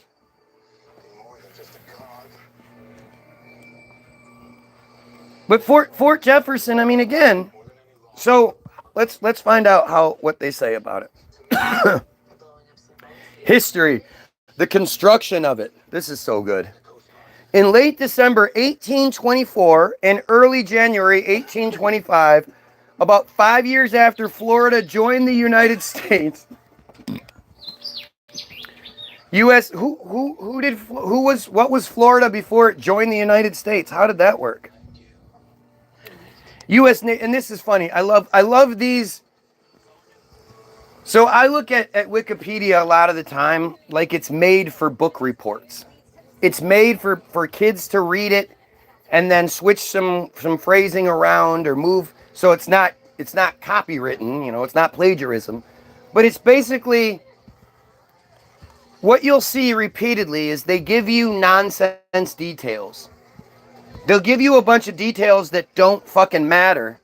So that in your head, you think, when you think back on it, you think, oh yeah, there was a lot of details. So it must be true if there's all these details. But when the details are about stupid shit, this person says, you need to repent for asking questions. I need to repent to a fake fucking J-control bunch of bullshit because I ask questions you're not smart enough to ask or answer. Gotcha. You dumbass Christians, I swear to God. You're so stupid. You're so stupid. It's Can you imagine, like, think about this. So what Christians believe is that if you do bad things, you need to talk to the invisible sky daddy. That's how you fix things, is by repenting to the big brother in the sky. Nothing actually comes of it. There's no resolution. The other person that you wronged or whatever, they're not given, well, hey, that person that just robbed you, well, they repented, so I hope you feel better now. Like, you don't get that. But this is what stupid people say. U.S. Navy Commander David Porter inspected the Dry Tortugas Islands. He was on the lookout for a site to build a naval station that would help suppress piracy in the Caribbean, however you say it. I mean, just think about how, like, utterly ridiculous that is. So, you're talking about needle in the haystack kind of shit. To be in these areas where, first of all, it's hot as fuck. Like, that portion of the world is so hot and humid, it's almost unbearable. But this guy is just like, he's just finding, this island is 68 miles off of Key West. How would anyone have ever found it? Do you know how big the ocean is? We're not talking about an island with volcanoes on it that stick up. We're talking about a mostly flat island that I would assume, goes underwater sometimes. But I love this narrative. Unimpressed with what he saw, he notified the Secretary of the Navy that the Dry Tortugas were unfit for any kind of naval establishment. He reported that they consisted of small sand islands a little above the surface of the ocean, had no fresh water, scarcely enough land to place a fortification, and in any case, were probably not solid enough to bear one. A great point that he makes in that is that there's no fresh water. So not only did they have 16 million bricks somehow there and then assembled, there was no fresh water to drink in the incredibly hot Florida Keys humidity.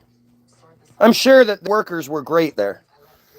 And again, I'm sure they bust in a bunch of prisoners, bunch of prison laborers. But I love this part. This one I'm talking about nonsense details.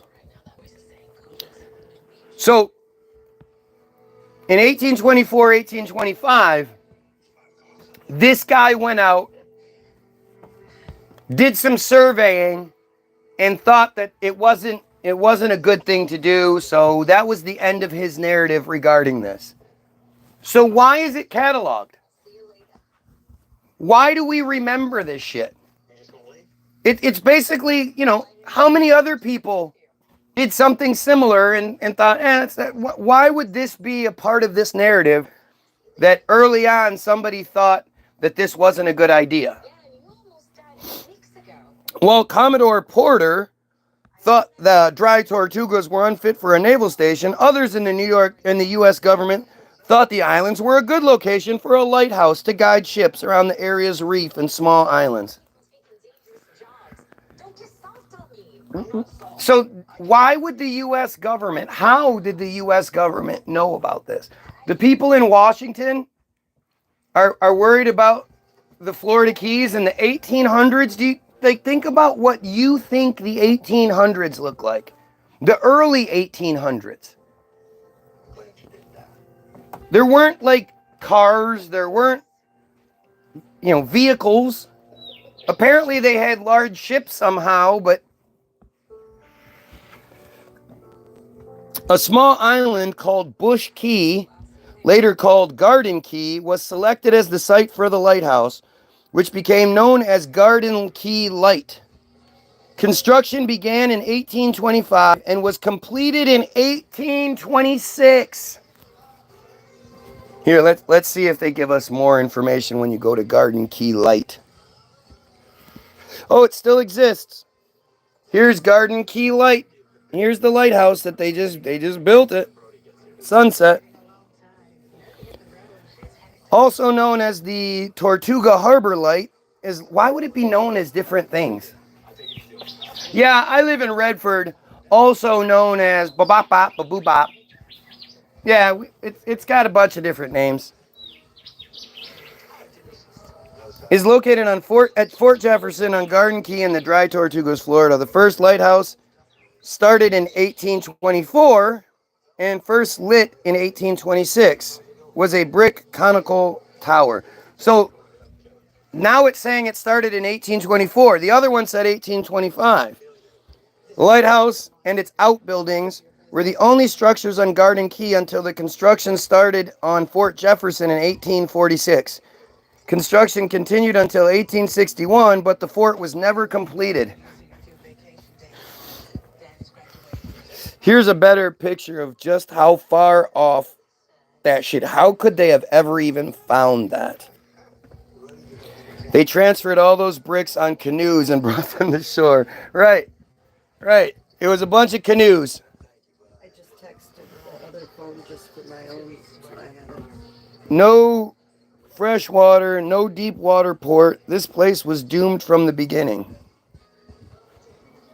Construction, boilerplate iron.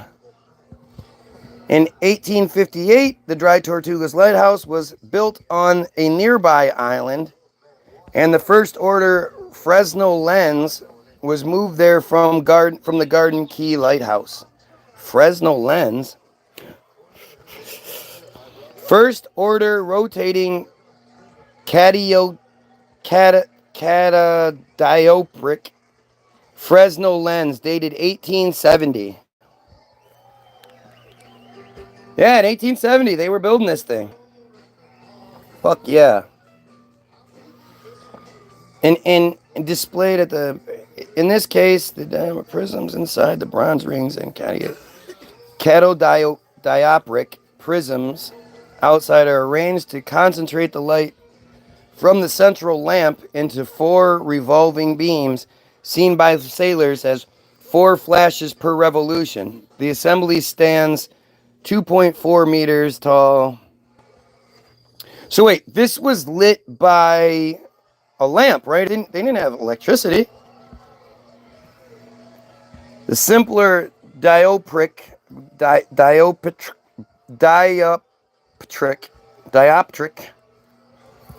form of the lens was first proposed by Georges Louis Leclerc Comet de Buffon. His name is Georges Louis Leclerc, Comte de Buffon. Buffon. Buffon. That's one guy's name. George Louis Leclerc, Comte de Buffon.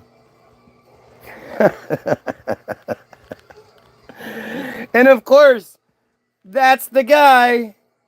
Got his hand in his jacket and everything like they always do. Looks just like George Washington because that was such a common look back. Think about that. Just think about, look at that clothing. We're supposedly talking about a simpler time, right? When people didn't have the advantages of modern day convenience and I mean, just look at that outfit. You know what I think is crazy is how when you look at all of the old pictures, all of the old the people are always dressed like it's cold.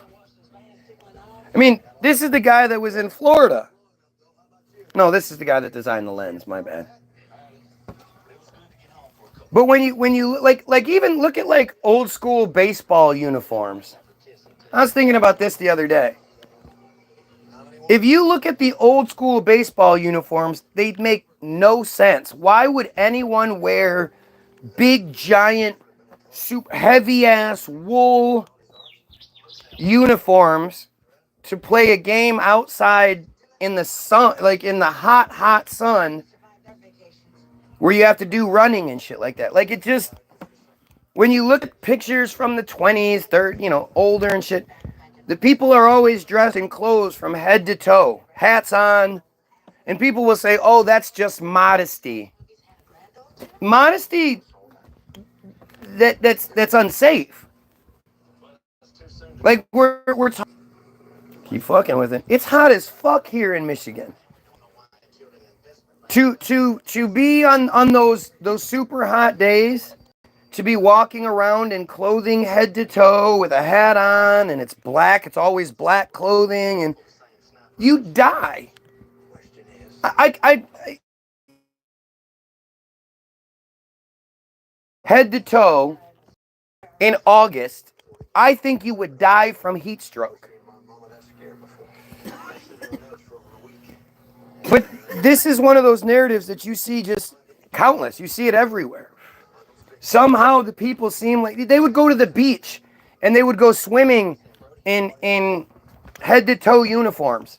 The women would wear these large dresses. How do you even begin to go into water with a large dress on, especially if you're talking about like ocean, people going in the ocean? Can you imagine having a large dress on that's completely weighed down with water and getting caught in a riptide? I mean, it's just, there's so much of this that just doesn't make any sense the way that we're supposed to know it. If you think that it's all a lie and shit, well, then it makes a lot more sense. Something else happened.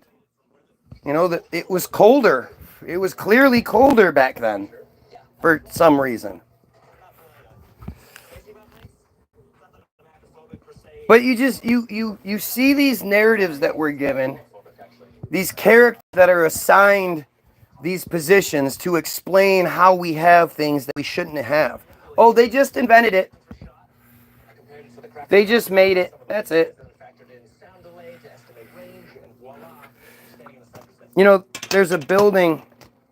My wife watches Hawaii 5-0 all the time. Stupid fucking show. Stupid fucking show. But the building that they use as their police station in that show is this old world structure that happens to match what the construction styles of Europe and America and all. But Hawaii was its own little individual thing. The fact that anyone ever found Hawaii, or that Hawaii ever, like, it just doesn't make any sense. Nobody should have ever accidentally found Hawaii. How would they have?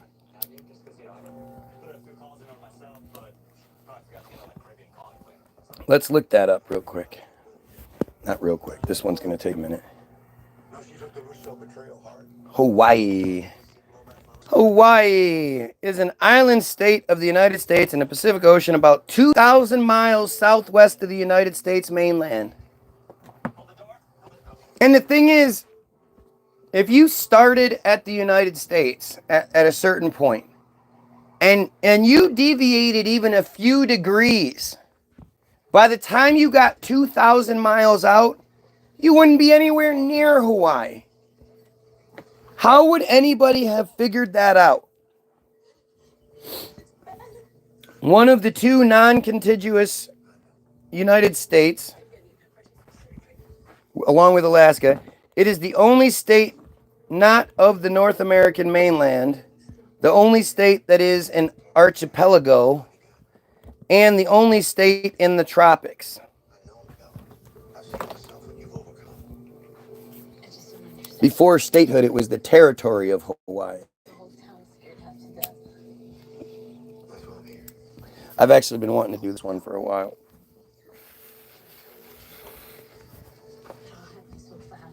And of course, there's the flag of Hawaii.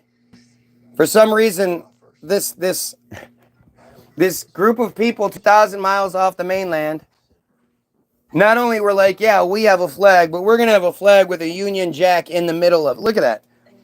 They have the United States flag, just the colors are different, and there's a Union Jack in this. I mean, come on. Why would you do that? If you were not part of the group, like the African tribes that we see, that I showed you the videos of, they don't have flags. They don't have a flag that's their, well, this is our tribe's flag. This is a flag that it looks just like your other flag, except the colors are different and we have a different symbol on it.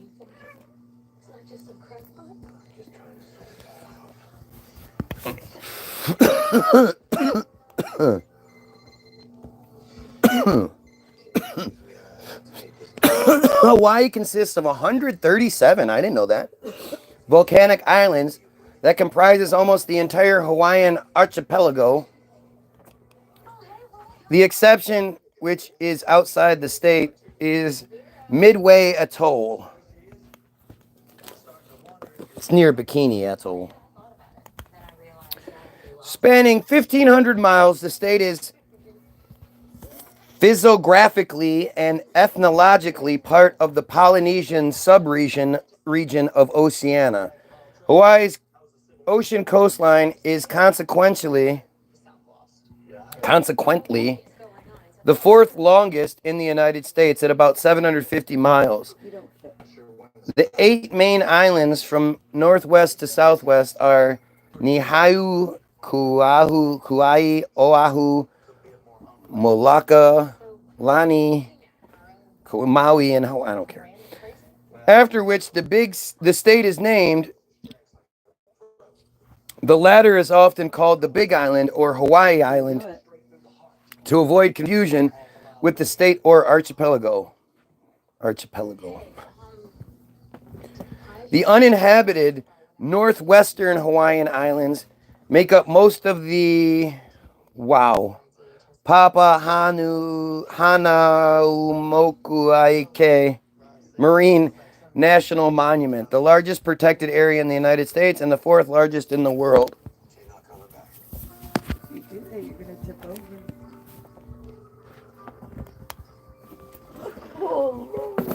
Of the 50 U.S. states, Hawaii is the fourth smallest in land area and the 11th least populous. With about 1.4 million residents, it ranks 13th in population density. 2/3 of the blah, blah, blah, settled by Polynesians sometime between 1,000, minus 1,000 and minus 1,200. Well, what's CE? Oh, that's current era, isn't it? So is that's after, that's AD? Is CE AD?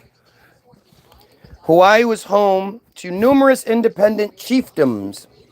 In 1778, British explorer James Cook was the first known non-Polynesian to arrive at the archipelago. Early British influence is reflected in the state flag, which bears a Union Jack. That doesn't seem like influence. That more seems like ownership. An influx of European and American explorers, traders, and whalers soon arrived, lending to the dissemination of the once isolated indigenous community through the introduction of diseases such as syphilis, tuberculosis, smallpox, and measles.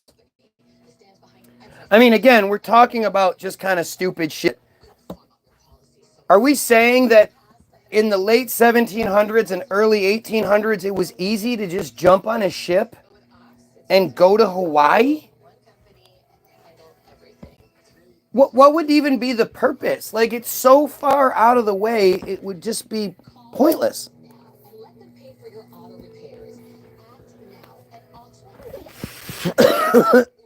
But of course, it's always the same narrative.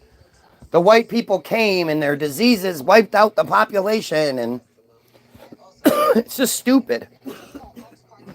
Hawaiian population declined from between 300,000 and 1 million to less than 40,000 by 1890. 1890. It's when everything really starts picking up, doesn't it? They took care of Cook. Sure they did. James Cook, and these are just fake characters. These are just characters the ChatGPT narrative came up with to give you something. And the thing is, what people like, in today's society, you don't realize like just how amazing it is that we have the ability to communicate with each other and question things and research things. Prior to very recently, the only way you knew anything was if the system told you it. And still it's that way to a degree, but you didn't know any alternative histories to things. The only place you could get information from was the library. And the library was supplied with the books that they wanted supplied.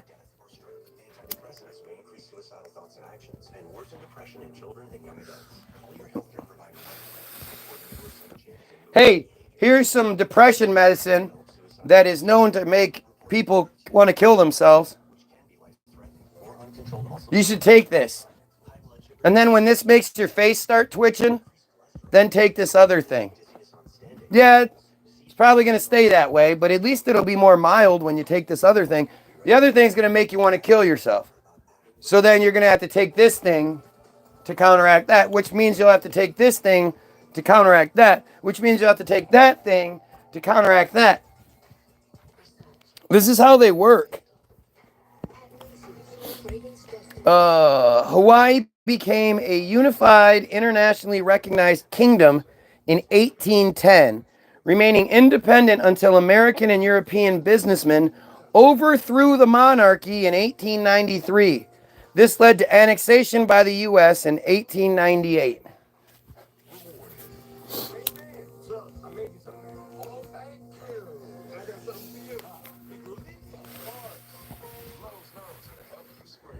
Overthrow. The Hawaiian kingdom was overthrown in a coup d'etat against Queen Leleukulukalani. I don't know. Leleukulukalani, I don't know. That took place on January 17th, 1893 on the island of Oahu.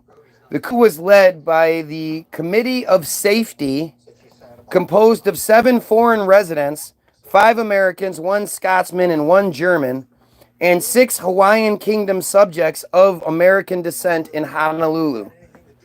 The committee prevailed upon American Minister John L. Stevens to call the U.S. Marines to protect the national interests of the United States of America. The insurgents established the Republic of Hawaii, but their ultimate goal was the annexation of the islands to the United States, which occurred in 1898. The USS Boston's landing force on duty at Arlington Hotel, Honolulu, at the time of the overthrow of the Hawaiian monarchy, January 1893. So here you go. Here's proof that they could take pretty decent pictures in 1893. But that's they all posed for that picture.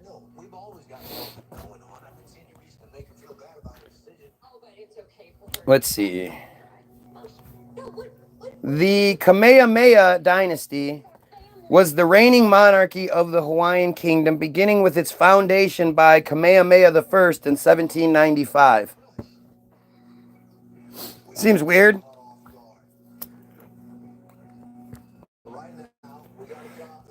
What about that time between 1000 CE and 1795? On July 6th, 1846, until the death of Kamehameha V in 1872 and Lunalilo in 1874. On July 6th, 1846, the United States Secretary of State, John C. Calhoun, on behalf of President Tyler, formally recognized Hawaii's independence under the reign of Kamehameha III. As a result of the recognition of Hawaiian independence, think about why would they have to recognize Hawaiian independence? Weren't they already a thing? What benefit does Hawaii get from the United States recognizing their independence? Don't we own that? We do now. As a result of the recognition of Hawaiian independence, the Hawaiian Kingdom entered into treaties with the major nations of the world and established over 90 legations and consulates in multiple seaports and cities. The kingdom would continue for another 21 years until its overthrow in 1893 and the fall of the House of Kalakua. Sugar reciprocity. Sugar had been a major export from Hawaii since Captain James Cook arrived in 1778. I mean, again, it's just stupid. The first permanent plantation in the islands was on Kauai in 1835. William Hooper leased 980 acres of land from Kamehameha III and began growing sugar cane. I mean, what are we talking about? Come on. Some white dude went to the king and was like, hey, I need this acreage here. And they were like, all right, we're going to build sugar. We're going to sell sugar cane from here. Oh, okay, that sounds good. Within 30 years, there would be plantations on 4 of the main islands. Sugar had completely altered Hawaii's economy. The influence of the United States and Hawaiian government began with American-born plantation owners advocating for fair representation in the kingdom's politics, owing to the significant tax contributions made from the plantations to both the royal family and the national economy. So, you let us come to this place, exploit the fuck out of it. Now we want some say in what's happening because we gave you some of the profits from that.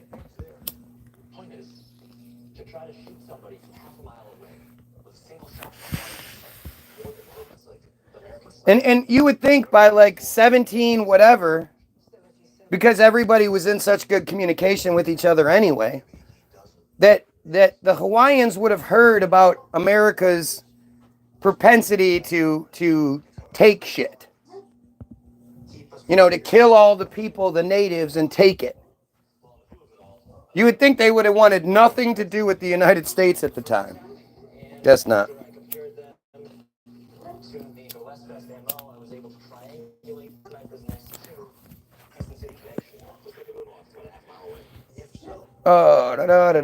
Pressure from these. This was driven by missionary religion and the economics of the sugar industry. Again, think about it. What were these missionaries doing that the people of Hawaii, who had this rich history and all this, they were like, oh, you want us to believe in Jesus now? Yeah. Okay, that story makes a lot more sense. I know we have all of our traditions and all that shit, and we're like the furthest thing away from Jerusalem and in that one little small tiny area where Jesus supposedly mattered. But yeah, we'll drop everything we have to just take this on. Pressure from these foreign politicians was being felt by the king and the chiefs with demand of land tenure. The 1839 Hawaiian Bill of Rights, also known as the 1839 Constitution of Hawaii, was an attempt by Kamehameha III and his chiefs to guarantee that the Hawaiian people would not lose their tenured land, and provided the groundwork for a free enterprise system. Well, we can't have that.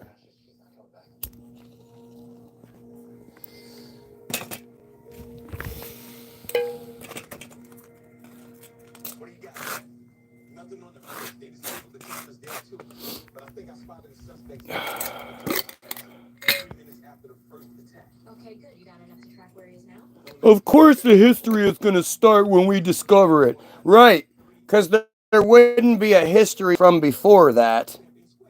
Why would there be? Gotcha. This person is, like, this bot, again, the programming says that it has to argue with what's being said no matter what. So the stupid arguments that it comes up with are just, they're just a joke. They're just it's like no real person is that dumb, are you? You're not really that dumb. Oh, the history doesn't exist before we got there. Never mind that we discover it, and then this whole idea of the Kamehameha the First, like the discovery. I mean, it's just stupid. A boat to it is, it's just ludicrous. It's stupid. You know, I'm gonna get in my boat and I'm gonna just head exactly this way, and we'll see what happens. We'll see if I find anything. For all I know, I won't run into anything. But no, I think I'll find an island chain 2,000 miles away. It takes 4 hours to fly in an airplane to Hawaii. 4 hours. It's just as long to fly from one side of the country to the other. Which, of course, isn't affected by the spin at all. After a 5-month occupation by George Paulet in 1843, Kamehameha relented to the foreign advisors to private land demands, with the great Mihaly distributing the lands as pushed on heavily by the missionaries, including Garrett P. Judd. So you have these Christian missionaries who are pushing the people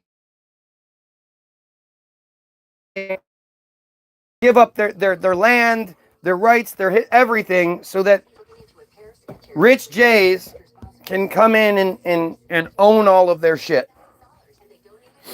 During the 1850s, The U.S. import tariff on sugar from Hawaii was much higher than the import tariffs Hawaiians were charging the U.S., and Kamehameha III sought reciprocity.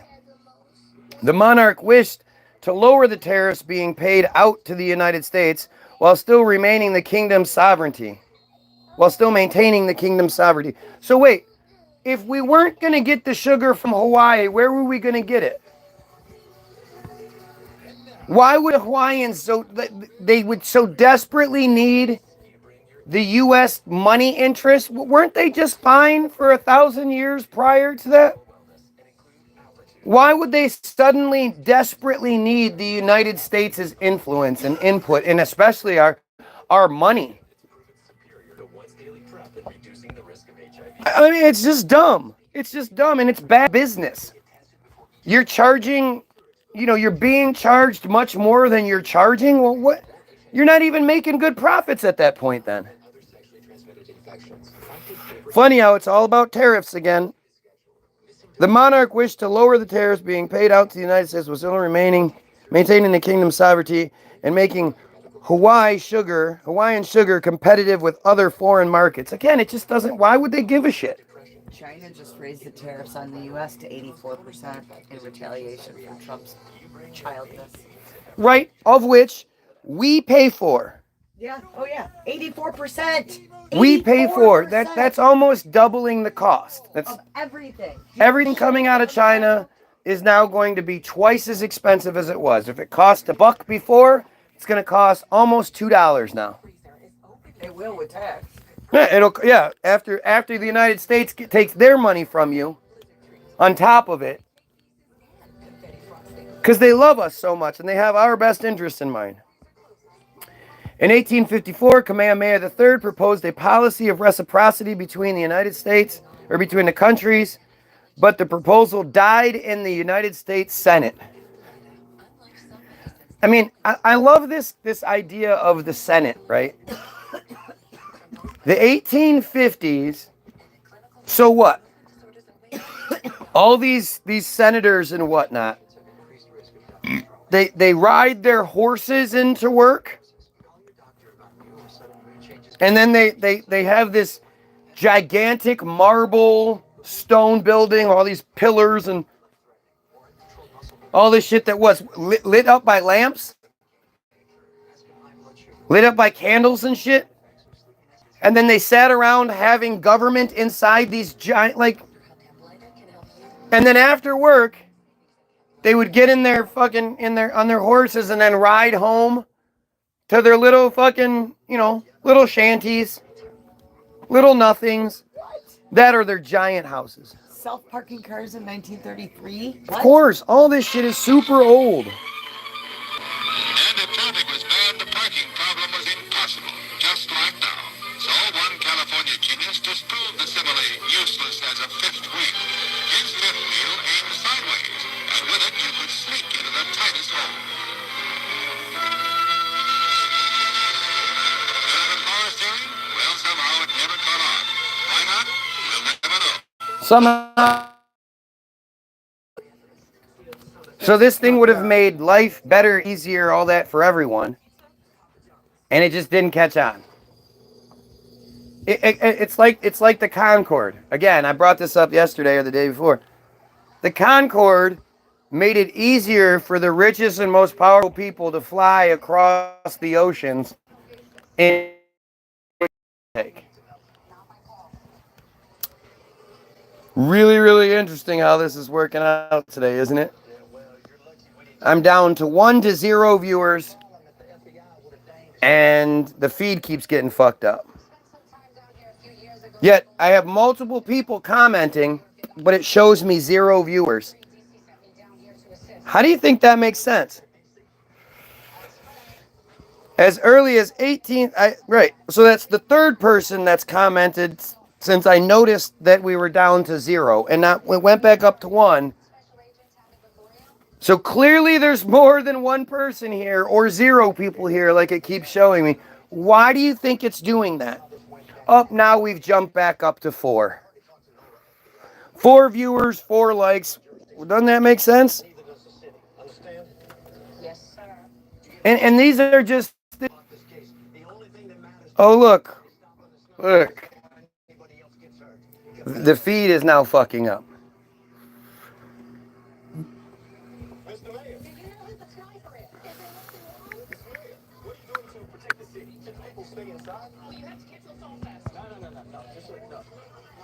This is so stupid.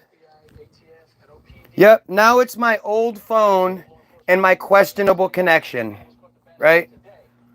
When did we get this phone? Like 6-8 years ago? It's actually a flip phone, right? Oh, no, wait. It's a year old. Maybe 2 at the most. Do you know that Yellowstone National Park, the most powerful geysers erupted simultaneously? They didn't tell us about this. I don't care. That's the kind of shit there's just so much to it, right? Yep, it's because I haven't paid my T-Mobile bill. So when you don't pay your T-Mobile bill, what they do is fuck with your live feeds. They don't cut your service off. They just let your live feed go and then fuck with it. This is the stupidity. This is the best the stupidity can come up with.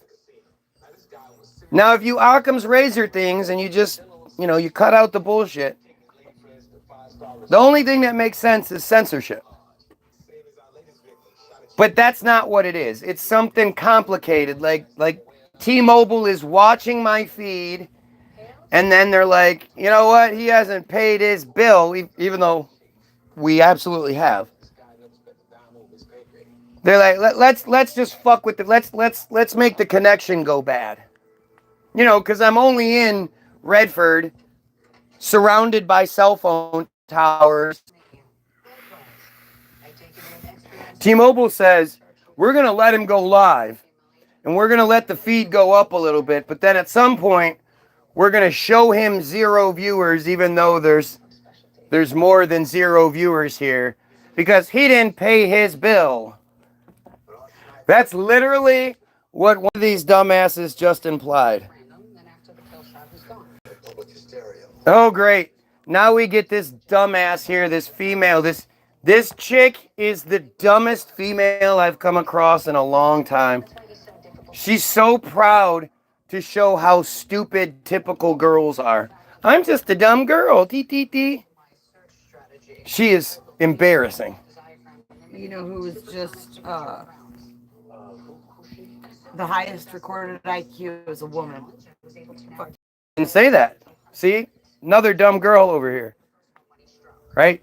People argue when they can't they argue their own narrative. You're talking about dumb girls as I'm reading an article about the woman that Sure.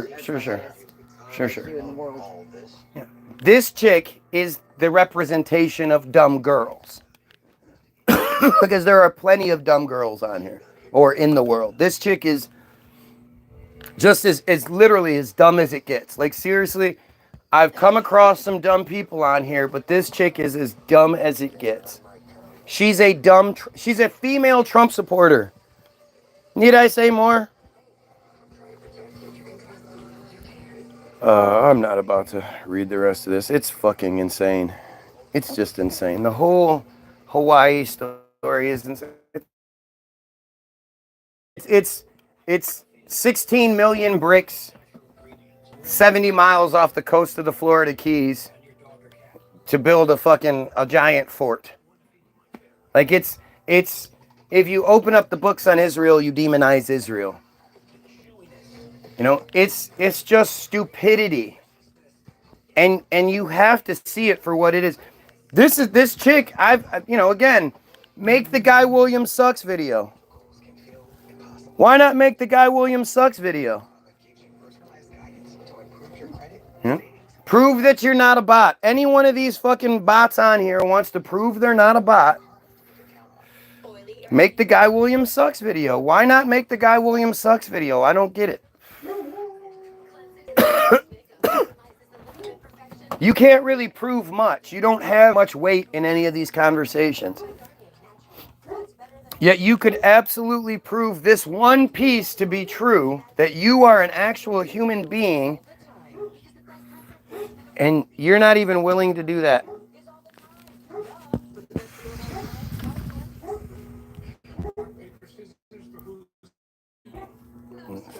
Shush! I mean, it's just, again, I see people sometimes, they got 100 viewers or whatever, and they talk about, I'm censored. You're not censored. You're not even saying anything that matters. Especially if you're talking about the secret is we need more Jesus.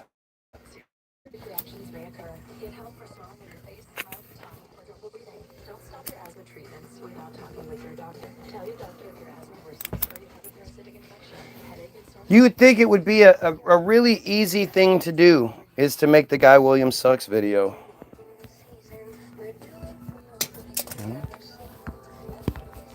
They could laugh all day. Look, I showed you you were wrong about that.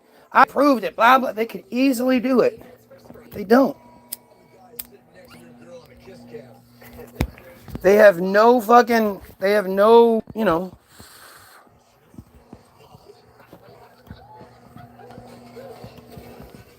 They have no, no independent thought. They have no critical thinking. They're just stupid bots, NPCs. And it's not even fun because, they want to get into these weird pissing contest arguments instead of making reasonable points or anything like that. They just say stupid shit. And you have to ask, let's talk logistics, let's talk motivation. Who is going to be motivated to do that? You got nothing else going on in your life that you want to come to a feed that you're allowed to be on, that I allow you to be on, because I want you to be the example of the stupidity I'm talking about. And you love it. Every day you're like, yeah, I'll be that, I'll do that. It's amazing.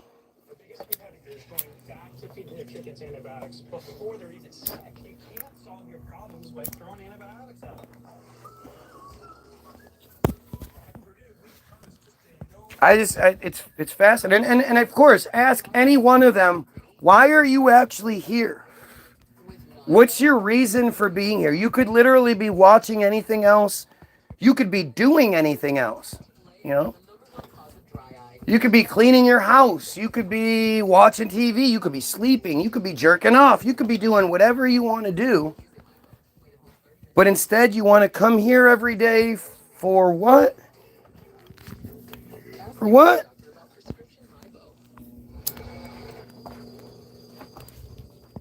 And if I were to block you, you'd make another profile just so you could come back here to get more.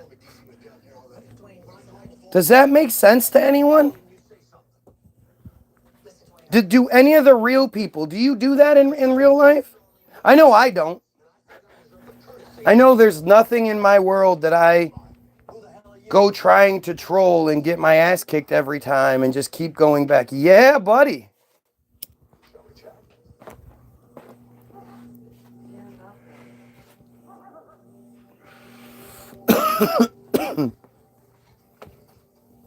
I'm bored and you are entertaining. Yep, you're bored. You got nothing going on in your real life.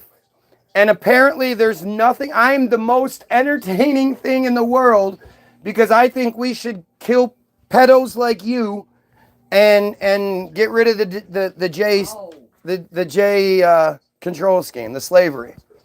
That is entertaining, boy, oh boy.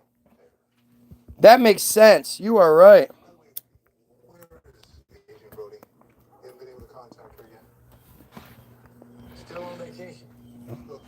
Not one of these people actually makes reasonable sense. They just say stupid things.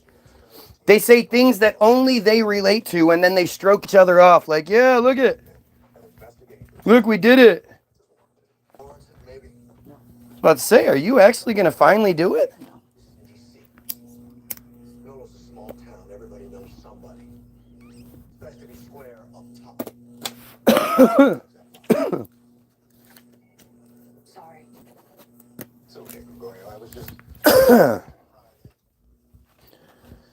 Yep.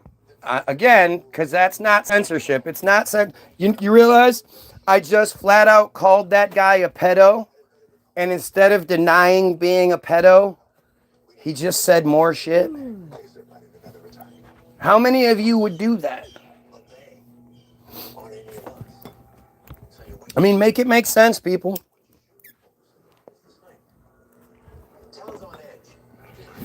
I make it make sense the only way I can, because I just can't imagine that there are real people that are this big of losers that they got nothing else to do. And you know, they're too dumb to realize how dumb they look. I don't believe it. They have no, obviously they don't have any but these are bots. These are just bots. The pedo thing, that you're a pedo? Yeah, you do. I'm sure you agree with me on that.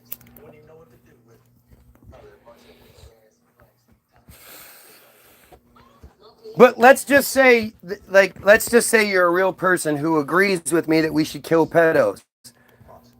Well, then why are you here trying to interfere? What is it? What is your motivation? Other than I'm just bored and this is entertaining. Do you realize, like, if I'm more entertaining than anything on TV, anything on YouTube, anything on Facebook, that's not you hurting my feelings. You get that, right? Be specific. What does he make no sense about? Who are you talking about? You make no damn sense. Oh, you're talking to that. She's a dumb broad, man. She's a dumb broad. Yes, my delusions are entertaining. That's the best that they can come up with.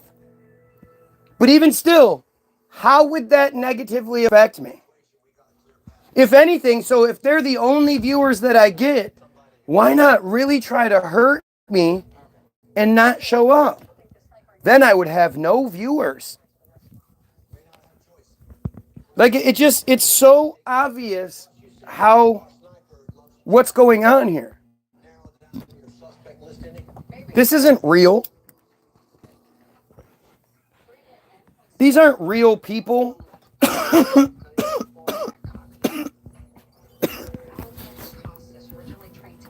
But you ask them for their motivation, and yep, I've watched Robot Chicken.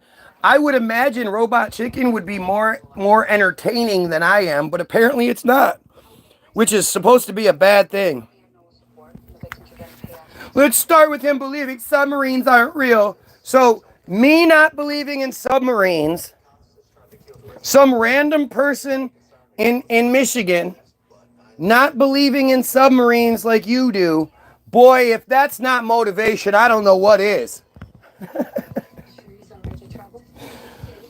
This is how dumb they are. Why would they care? It's not like they go around. It's not like you can find them on other people's fucking live feeds where they're talking about things that don't exist or whatever that these people don't agree with. You won't find them there. But me, not believing in submarines, well, shit, you're going to wake up early and literally not do anything else with your life while I'm live because you want me to believe like you do. Do you know how stupid you sound? No, you don't. That's the best part. You don't.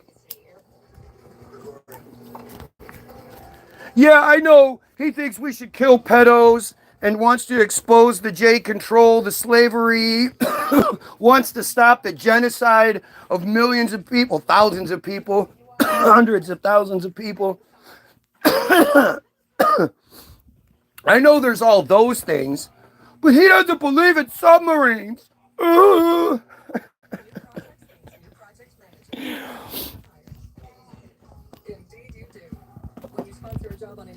There you go.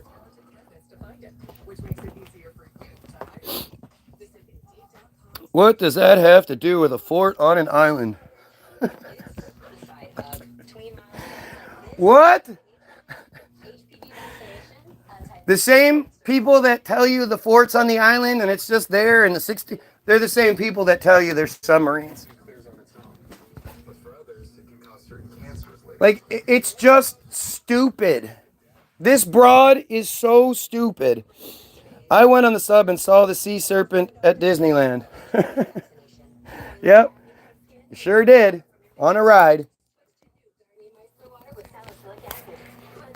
Nobody, I would say nobody could say that, but then you're going to get a bunch of people who'll be like, no, I was there. I'm on a submarine right now. Duh.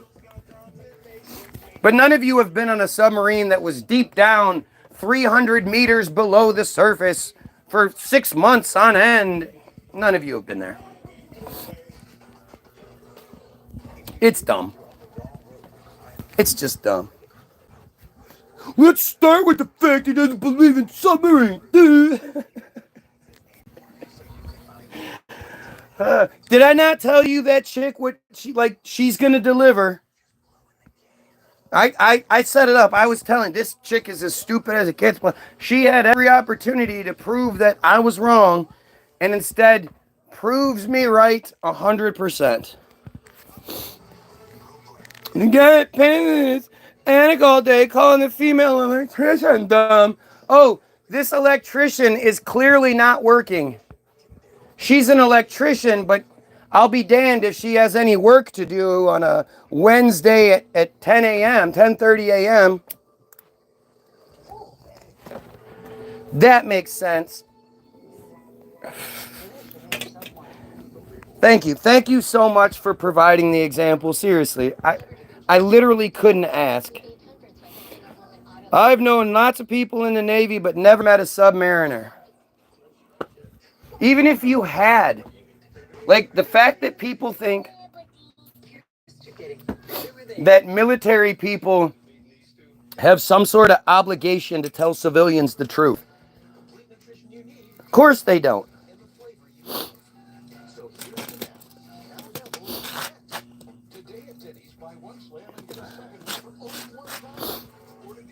I mean, it's, what else do you think it is? What makes sense to you guys? Does it honestly make sense that my not believing in submarines would inspire so many people to come through and try to disrupt the feed that suggests that we kill pedophiles? I mean, again, you asked why are they here to begin with, right? And the answer is, well, let's start with him not believing in submarines. They're here because of that. That's what their motivation is. That is amazing. That is a stupid on a level I can't even, I can't relate to. Like, so many of the times I try to put myself in the position to understand why somebody might think this way or feel that way, whatever. I just can't do it. There's nothing about what I do or say that I think would warrant. Like, I could understand if maybe you were a Christian and you wanted to sort of have that kind of, and you were scared, you were worried that I would reach more people and affect something. Like, if you thought I was just some dumbass talking to a couple of people and I was no threat, why would you waste so much time, so much energy? You could be doing literally anything else in the world, and this is what you do. Yeah. Do I have a problem with a strong alpha female? No, I have a problem with dumbass females. There's way too many of them. But this, again, instead of actually answering for anything I say, people start making up their own narratives. Like, even if I was on the other side, right, and I saw the dumb shit that the alpha female keeps saying, I would be like, come on, man, do better. Like, you're making us look stupid. You're making the whole group look stupid. You have to come up with better shit. But that, you know, of course, they're all stupid. They're all just as dumb as it gets. And at the end of the day, I've said it time and time again. If I, you know, smoked all the meth, ate all the crack, drank all the alcohol, beat my wife, beat my children, kicked my dog and cat, you know, if I was all of those things, how would that outweigh the genocide that's taking place? How would that outweigh Hollywood pedos? How would that outweigh the vaccine stuff? How would that outweigh the fluoride that you're forced to imbibe? How would that outweigh the chemtrails that are clearly being sprayed on us? How does anything about me outweigh the bigger picture?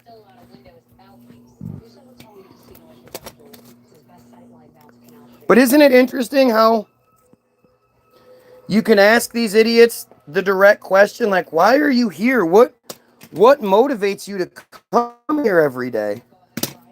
And they don't say anything other than they're bored and like, other than the idea that they have nothing going on and that I'm the most entertaining thing in the world. Think about how insane that is.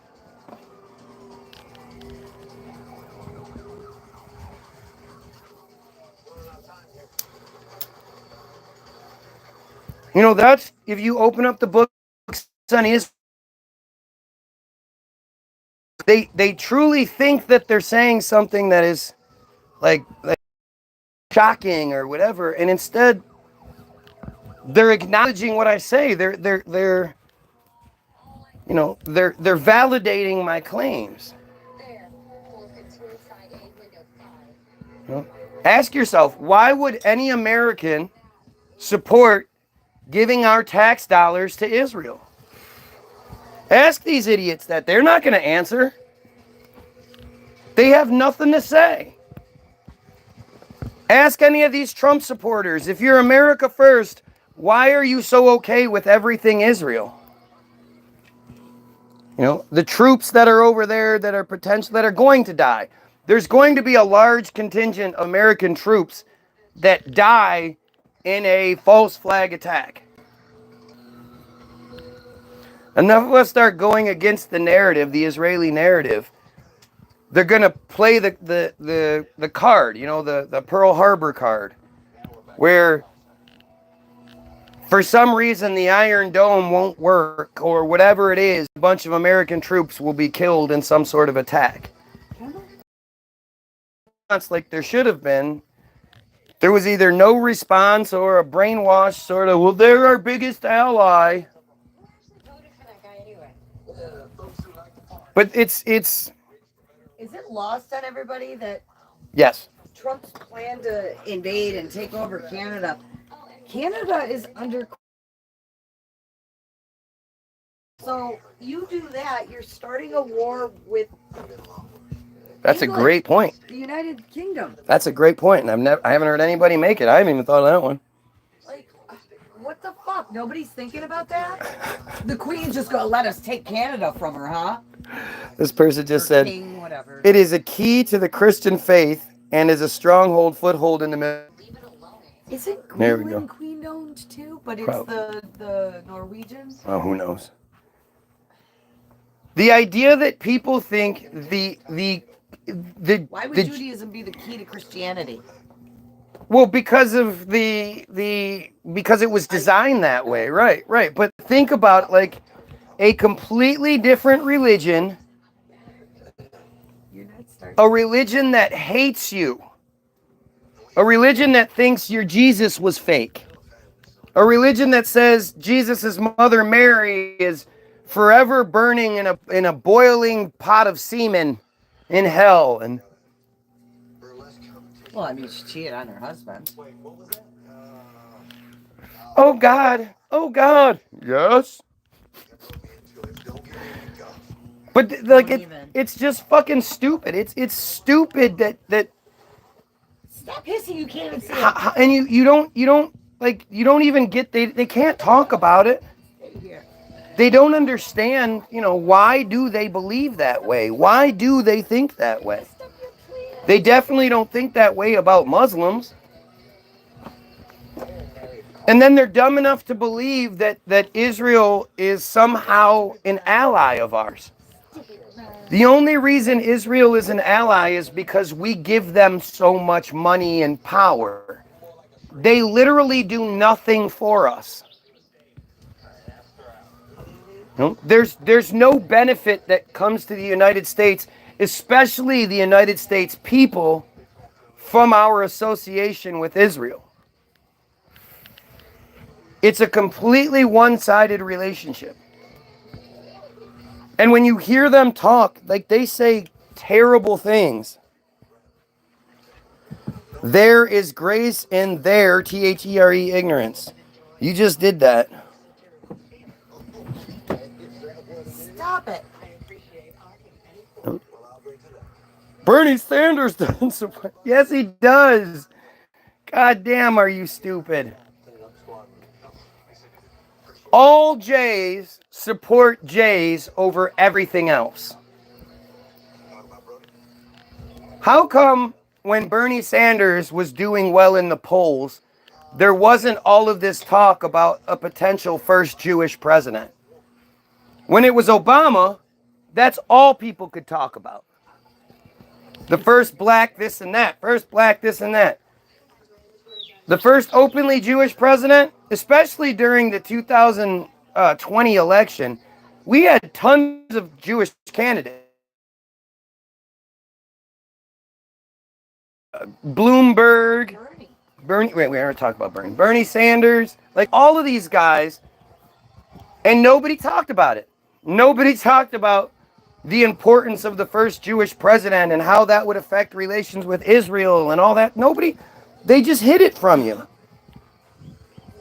And you believe the earth is flat. Like your Bible says, you dumb Christian. So this guy posted this. Oh, shit, sorry. This is Ireland. We eat, bake, and drink alcohol, and some of our women are goddesses and warriors, but they are not going under the burqa. If you don't like it, then piss off back to the Middle East. Right. So my comment was, how you say you're a racist. How you say you're a racist without saying you're a racist. He responded to me, dry your eyes. If I was racist, you would know it. Is that not blatant racism? Did I miss something? No, it's ad hominem. It's what people do when they can't deny the argument. Like if you take anything from my feed, be better in the way that you argue with people, because you are learning this concept. You're seeing such a prime example of exactly what I'm talking about. It should be like if I was sitting here talking about I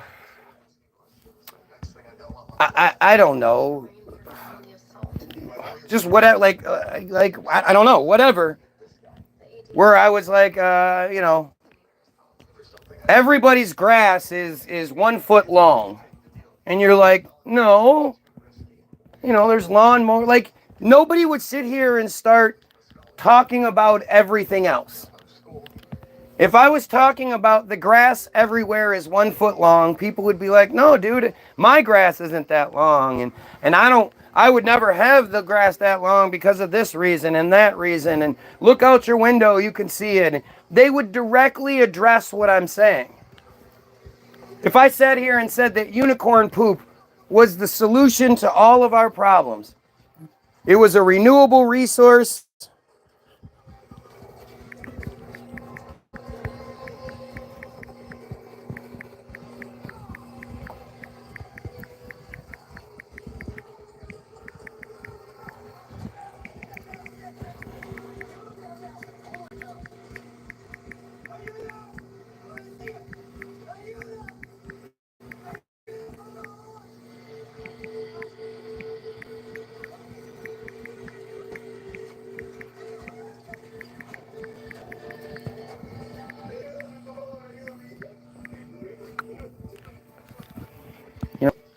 if I was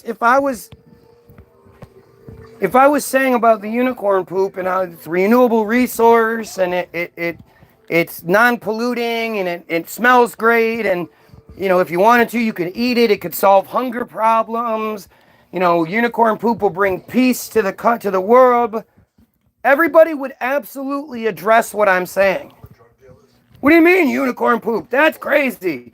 No such thing as unicorns, and then especially their poop, and like, people would rightfully address what's being said. They wouldn't start talking about my this or that. They definitely wouldn't be like, well, it's so entertaining because you're wrong. And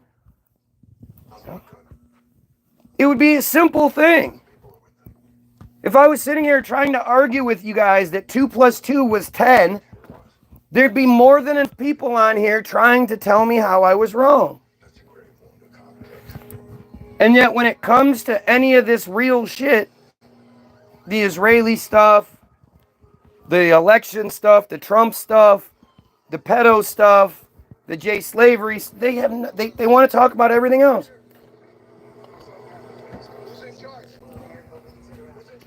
Like I've always said, it's better than if people agreed with me. You know, if it was just a bunch of people who were here and they agreed with everything I said, it would almost take away from what I'm saying. But the fact is, you have these people that are supposedly so motivated to be here every day and spend hours talking shit, who can't rightfully address anything being said like that. That's better than if they just agreed with me. They're clearly proving that they oppose what I do. They oppose the things I say. And if I say something that they think I've said wrong, like you've seen multiple comments where they seemingly address something either from the video that they can see or something I said about whatever. Usually it's to make up their own narrative. But they don't address the other points. Why is that? Who is going to do that?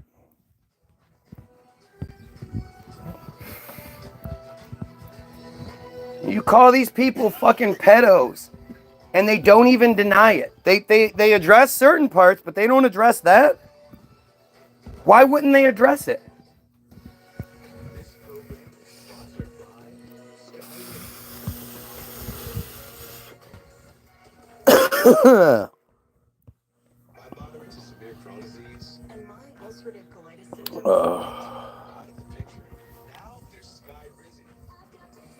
You all are. You all are. Every single one of you that doesn't deny it and then tries to stifle the feed where we talk about it. I mean, this is as obvious as it gets. Yeah. If we were at a town meeting and the meeting was about, you know, replacing the sidewalks, and somebody stood up and was like, you know, I like banana splits. Everybody'd either think something was wrong with them, or they think people, you know, they were trying to distract us from what the topic at hand. Well, it's not about banana splits, sir. We're talking about the sidewalks. How do you feel about the sidewalks? I like the chocolate ice cream. I don't understand why they put the 3 flavors. Every time I get it with just chocolate ice cream.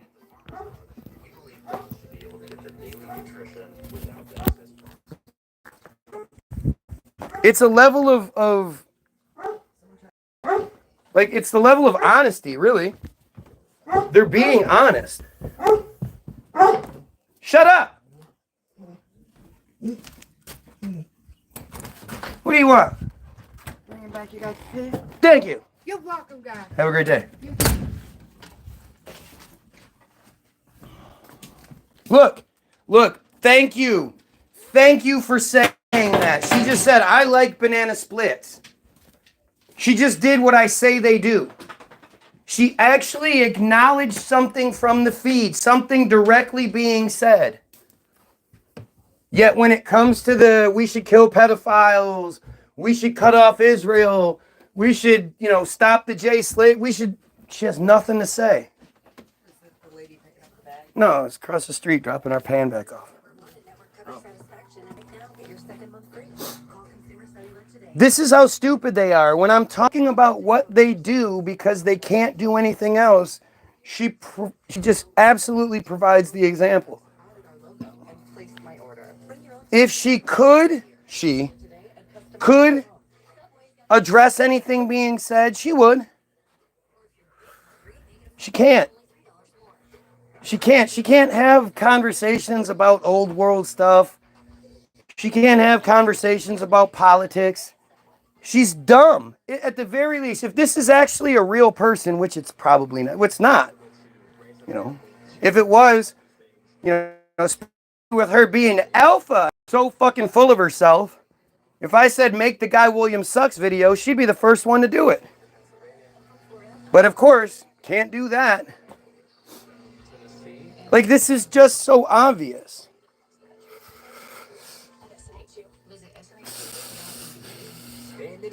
You live off 8 Mile. Oh, do I? Sure, you've had homeless folks shout shit at you because you didn't respond. You're in opposition. Yep. Yeah, that's what it is. Well, if I went to the homeless guy and I sat in front of him every day and I tried talking to him every day and I was all about this guy no matter when he wanted to talk, I was there licking his nuts. And then he said specific things. If I didn't respond to those specific things, especially if those things were like big deal kind of things. Oh, wow, look at that. They must have digitally added those colors because the jerseys look too much like cowboy jerseys, and I bet they complained. Oh, yeah. It wasn't like that before. No.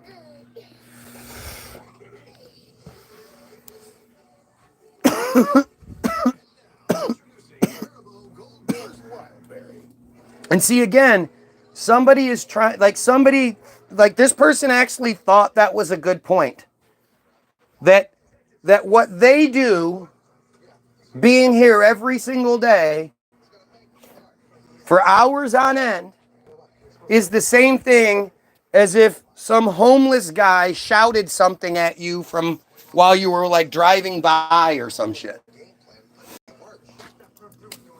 That's the best that this person could come up with. Literally, this person thought, I'm going to get him with this. Wow. That person thought that was a good response. Elon Musk is the richest man in history. No, he's not. Isn't it weird? There are no Elon Musk hospital wings, no Musk libraries, no Elon Musk schools, and there are there any philanthropic causes that have Elon Musk's name on them? Has he ever helped another human being? The fundamental weakness of Western civilization is empathy. Elon Musk, the guy that was given $4 billion by the American government for nothing. There's nothing. He has nothing that. Nothing. Yeah, but again, he's not the richest man in history. Not even close. And that's that narrative that we're given. They don't want us to focus on the Rothschilds and the Rockefellers and the people that are still in charge. Elon Musk was given $4 billion. He was already wealthy, but the United States just gave him $4 billion. That's what they do. Think about like, and then to act like this dude is some great. If I got $4 billion, do you know how much shit I could do? Do you know how famous I would be after I got $4 billion? Do you know how many people you would help? Yes. True. But it's kind of like the Steve Jobs thing or whatever. Do you honestly think Elon Musk is sitting at a fucking design table figuring out the Tesla designs and all the specs and all the ins and outs of it and designing this and designing that? Bill Burr did this great bit about Steve Jobs and how Steve Jobs is considered to be like this super fucking genius, this, that, and the other. Never mind the warehouse full of great minds he has behind him. He said, dude came to work one day and was like, okay, so I want all of my music into this, into an iPad, into this. Figure out a way to put all of my music into this little thing.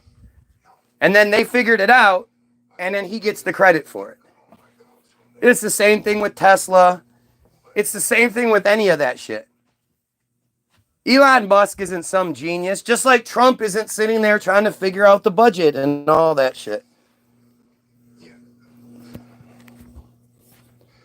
I can't say for sure, but I have an idea given the amount of people you fear. Yes, I fear you dumbasses. That's why I allow you to be here. Because I'm so scared of the dumb shit you're going to say. That validates my point and proves me right. Yeah, because the homeless guy said something to you and you don't respond, is that me, blah, blah? Literally, that's the best thing that this person could come up with. And they're not even like reasonable enough or human enough to be like, yeah, I guess that was kind of stupid. They just keep doubling down.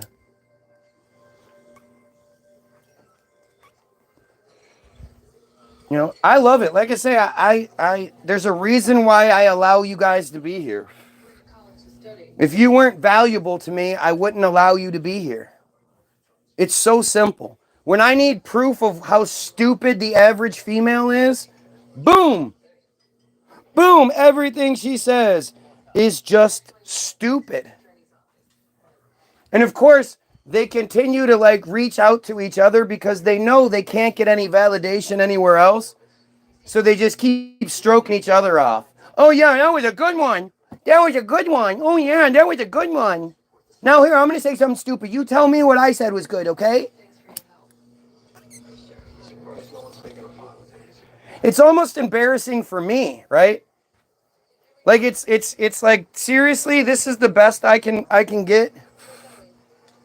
I can't get any smarter people to come in here, have the conversation. There aren't any experts out there. There aren't any religious experts. There aren't any political experts. There aren't any historical experts that can come through here and have any sort of reasonable conversation. But like Craig said earlier, the guy that's rating what the birthday cake tastes like or whatever, he's got millions of views.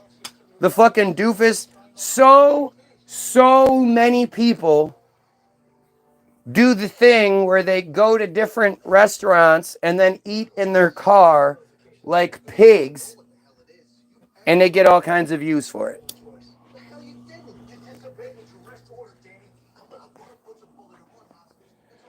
It's phenomenal.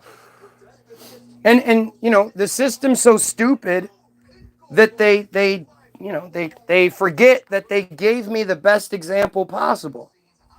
That prior to January 28th, I was allowed to get, you know, my feed hadn't been fucked with yet. They didn't quite realize it. Or what I think is they were just trying to gauge things. They were trying to gauge to see what someone like me, how I would resonate with the people. And they were shocked by it. They didn't think it would work as well as it did. They didn't realize that so many people hate them as much as we do. And once they figured it out, you know, they had to do something. They had to stop it. I was almost at the point where I should start getting paid by YouTube, and they couldn't let that happen.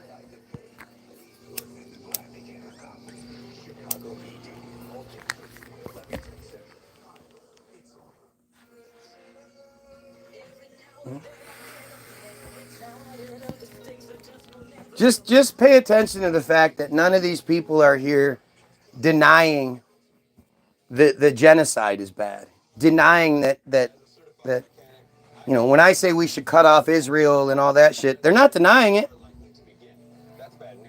You know, they can't. You can't deny it. And why would any American do that? Why would any American be okay with, at the very least, $3.8 billion a year going to Israel? That's the cash money. That's not the military aid. That's not the you know, other concessions that come throughout the year. That's not Israel does some giant attack, killing a bunch of Palestinians, and then they go, okay, well, we need another $1 billion, and we're like, all right, here you go. 2022, I think it's either 2021 or 2022, they demanded an extra $1 billion, and they got it. Imagine anyone else doing that.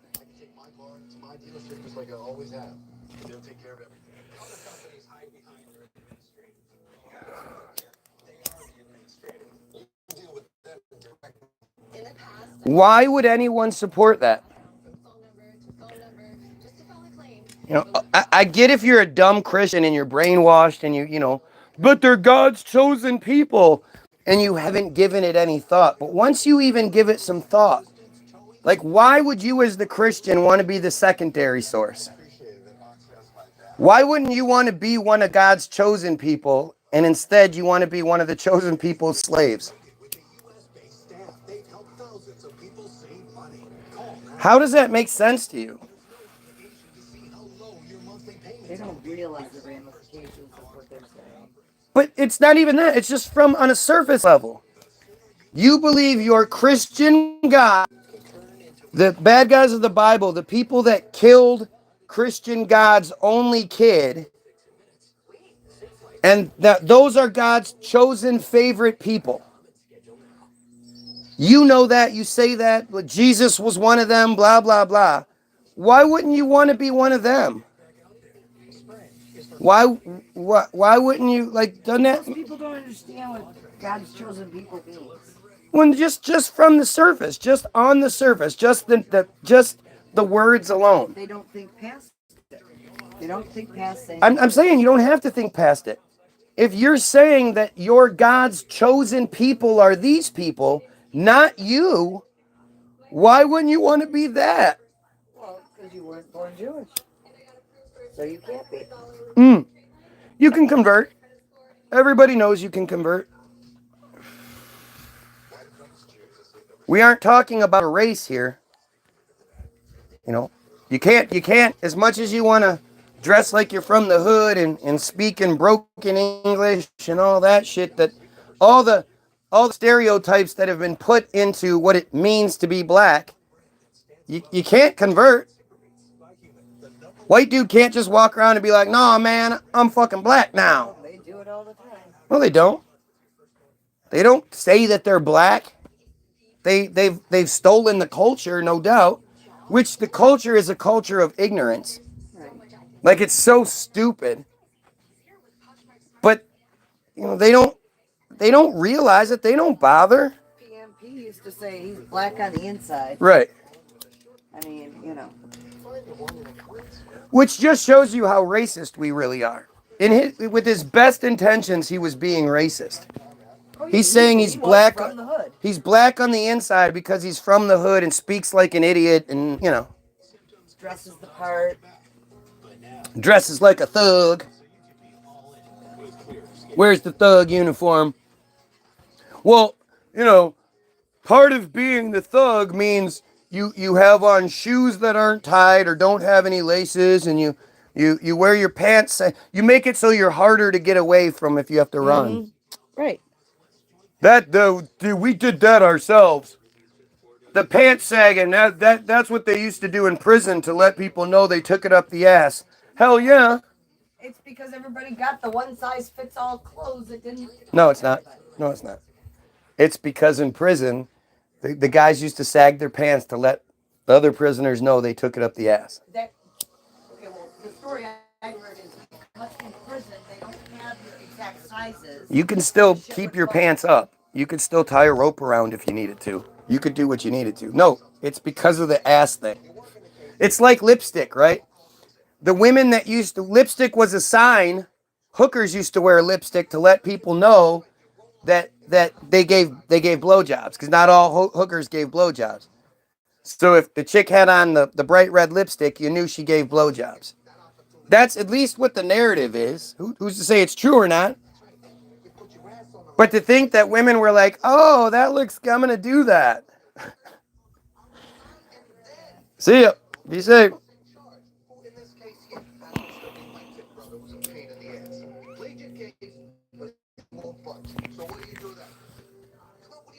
He says the Holocaust isn't real. It's not.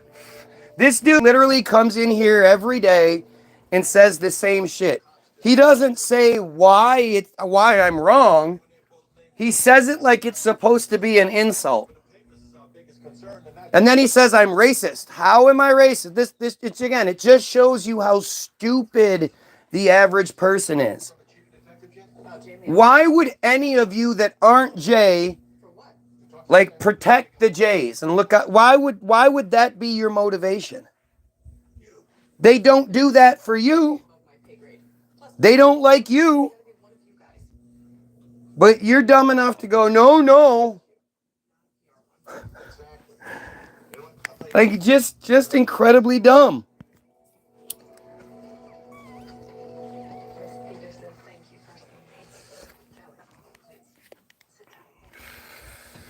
And it's so basically, even though my feed is put out to so many other people, it's just these people aren't following me, it's just put out there. The only people that actually click on the feed are the same trolls every day who do nothing but prove my point. While thinking, if you open up the books on Israel, you demonize Israel mentality. That makes sense to people? It's just what it is. You guys have to see, you don't have to. You can see it for what it is, or you can be some dumbass. It's one of the two. But I don't know how many more examples and how much more you need. How are you so stubborn? What does it take to change your mind? Do you ever even question why? Why do you think the J cult is so righteous and so good? Especially if you know anything they do, you know about their presentation and all that shit. Why would you think anything other than these are horrible, horrible people? These are people whose main mitzvah, one of the main commandments of their religion, is that that the moil cuts and sucks on baby penis, cuts and sucks the bloody baby penis. It's the reason why they've been kicked out of so many countries. It's the reason why everybody hates them. Well, at least it's one of the main reasons. There's lots of other reasons, no doubt. But why would anyone support a cult that does that? If you know that that's one of the cult's practices, why would you support it? What could they possibly do that outweighs that?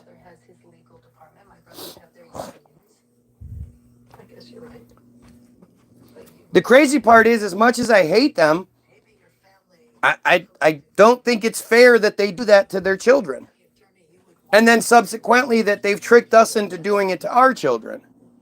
Except we don't do the sucking part because that's fucking gross.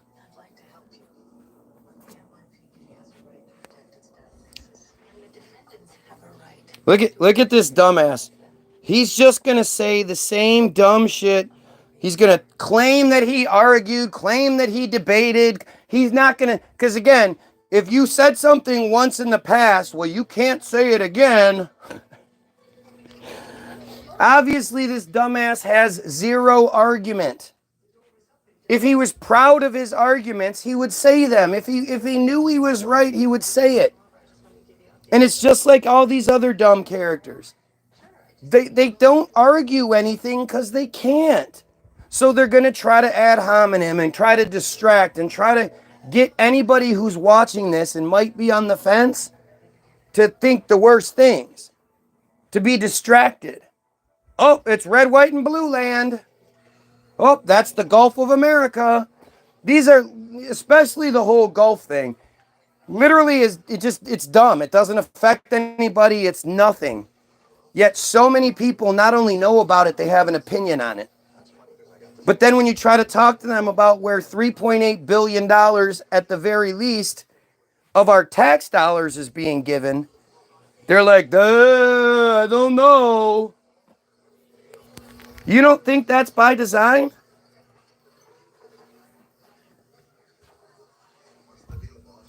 You regurgitate the same crap. Okay, so if I'm saying the same things, Why don't you say the same argument that you said that was so powerful? And if I am regurgitating the same crap, then why are you here? Because you're the most entertaining thing in the world.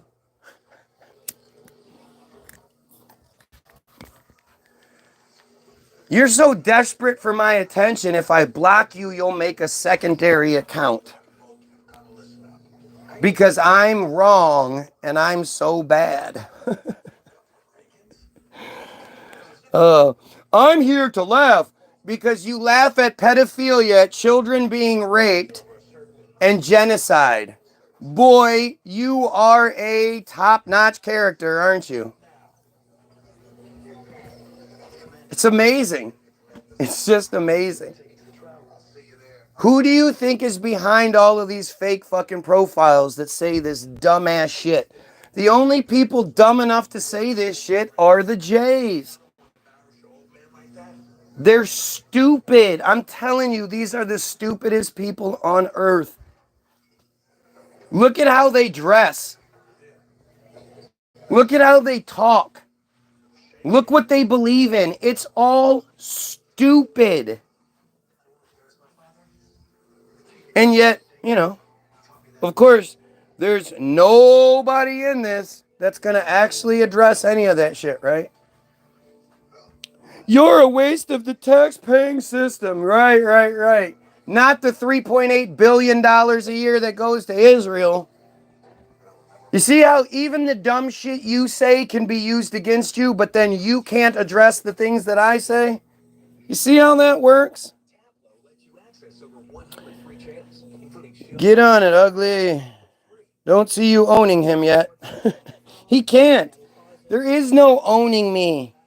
J is not an ethnicity. No way to remove line. The Hawaiian flag.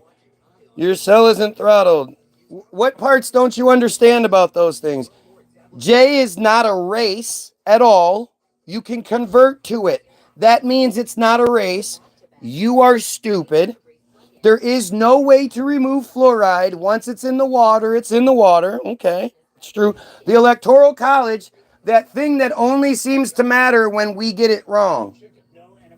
In the last decades, the only time the Electoral College has had to step in is when Bush won both times and when Trump won the first time. Even though he lost by 2.7 million votes, the Electoral College had to step in on that one. That makes sense.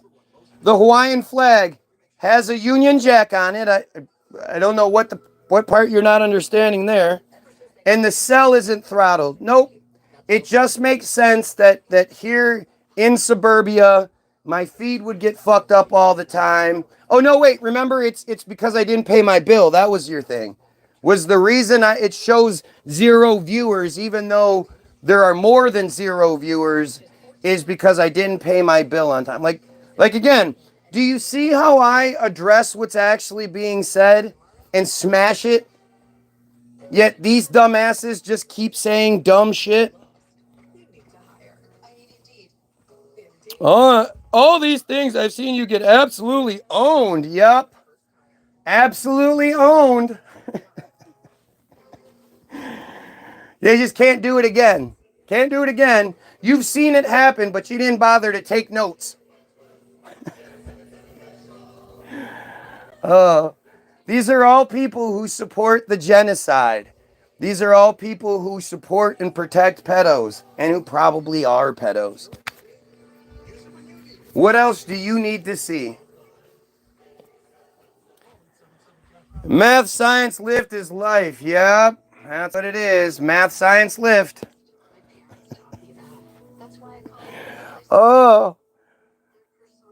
I get why you guys think it's hilarious, because you guys are fucking hilarious. You are so stupid. It's just unreal. And this is the average American. At least it's to represent the average American. Again, I think most of these are bots. The truth is, I really should stop acknowledging any of these fucking idiots. Right? Until they're willing to prove that they're an actual person by making the Guy Williams Sucks videos, They might as well just not exist. And I think that's the way we're going to do it from now on. You know, until you prove that you're real, you're not. And I'm just going to let you be a number on my feed and help my feed grow and, you know, reach more people and all that shit. Thank you. But from now on, your comments are nothing. Nothing. Oh yeah, don't worry. Don't worry. This is the end.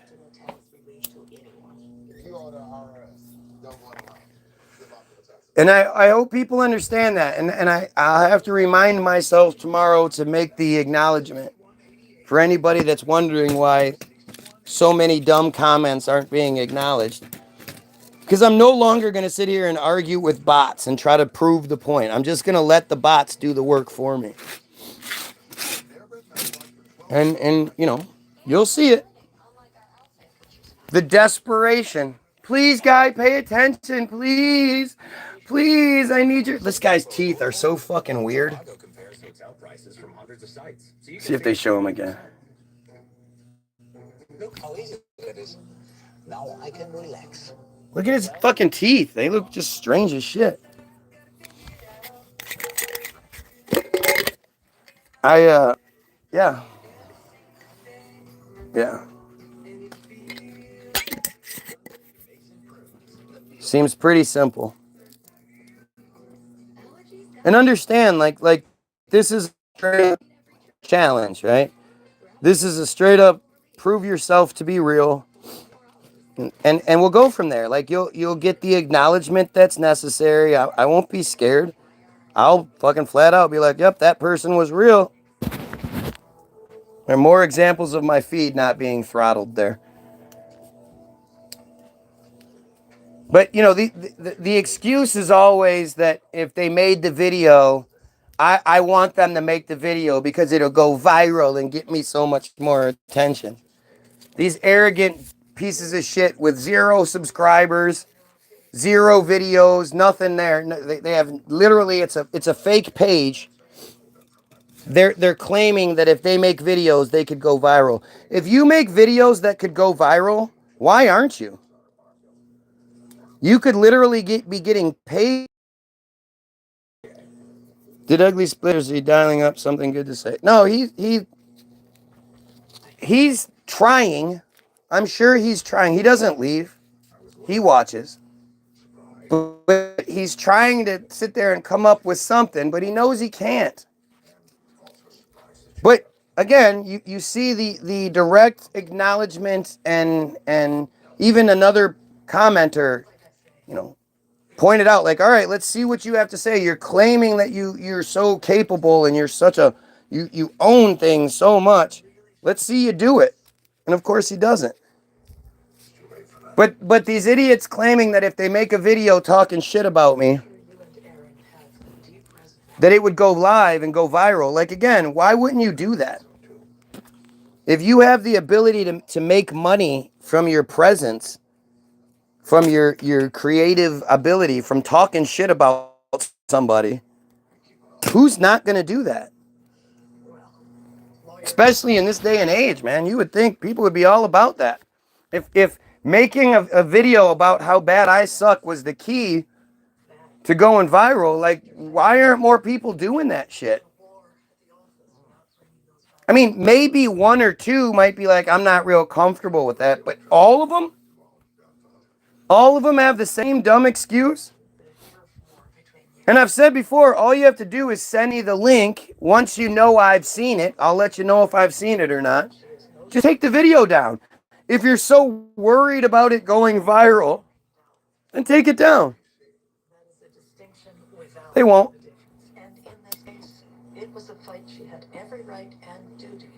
Desperate fucking idiots. Desperately trying to prove me wrong about anything. Given an opportunity to prove me wrong, they don't take it. Seems pretty convenient to me. Of course. Thing is, I don't have an appointment. I wouldn't want to take advantage of our relationship.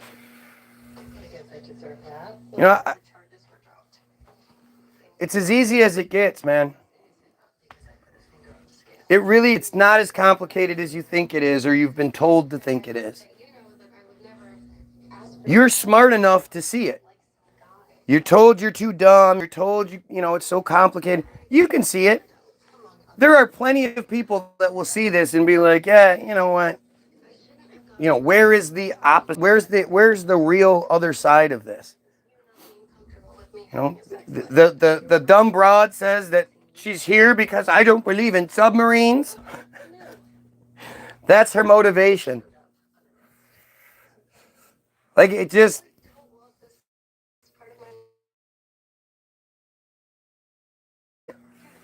fork in the road moments where they, I'm trying my best to provide the proof that I can. When you go against the narrative, when you go against the grain, the system has done a lot of work and effort to create the narrative, the proof that they want. Let's talk about Jesus instead. All right, yeah, let's talk about how fake and stupid the idea of Jesus is. It's Jesus is there for stupid people. It's there to make you feel better. Oh, don't worry, stupid person. You can't fix anything. You need the magical savior to come down from the sky and fix all the problems. Oh, and it's going to happen. Don't worry, it's going to happen. You know how stupid that is? Don't you see what that's about? And if you want to talk about Jesus, let's see how much you actually know. I'd be willing to bet you're just another dumb Christian who barely knows anything and just talks a bunch of shit. But let's see. Let's see how it works. You should repent for your sins, sinful words and lifestyle, and accept Jesus as your Lord and Savior. Yep, there you go.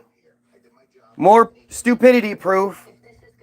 They're not going to say anything that matters. They're just going to keep, there's no evidence for them to actually refer to. What could they say? How could this person say anything? Oh, Jesus is Lord. Right. Jesus is Lord. Right. You need to repent. Right. Right. I don't have anything else to say. Right. It's crazy to think that, like, being a non-believer, that I know more about the shit than the believers do. That's really scary. That shows you Jesus is the way and the truth and life. Right. Jesus is the way, the truth, and the life. Right. So this is the conversation that's supposed to take place. Let's talk about this instead, because I just want to parrot a bunch of dumb shit I've heard. What about Matthew 24:34? Yep, repent, sinner, as if that will fix anything. No, it will. It will, apparently. Apparently. You could do anything you want as long as you repent for it afterward. Then everything's fine. Even if you know you're doing the wrong thing as you're doing it, like all of you pieces of shit out there that had sex before you were married, or had sex for anything other than procreation purposes,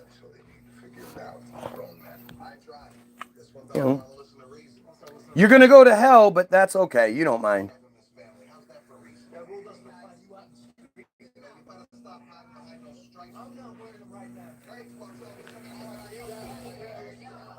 Don't you care about your salvation? Not even a little bit, you dumb fuck.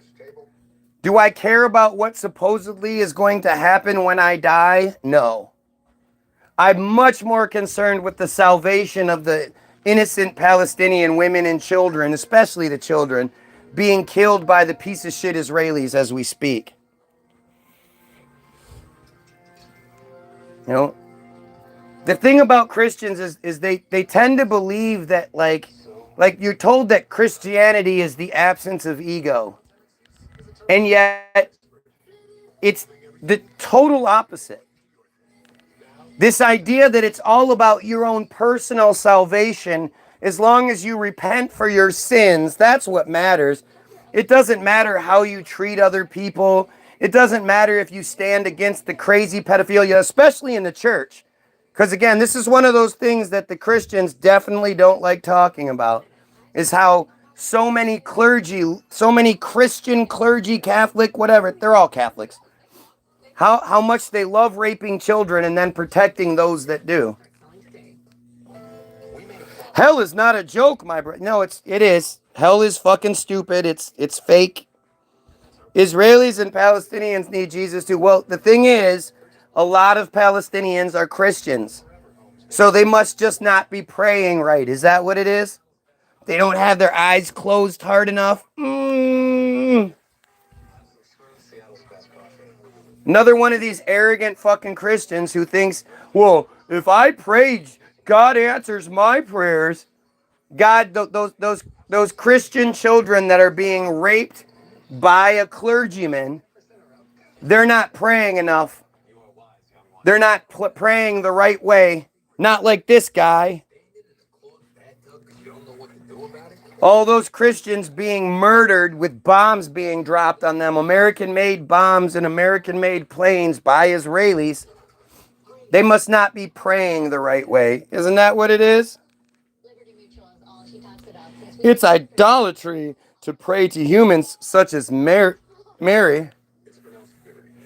Yeah, well, that's what I suggested. Look at how this person will avoid the actual narrative and keep saying dumb shit. Do you see that shit? Do you see how dumb they are? They have to argue something, but they can't argue the point, so they make up their own thing.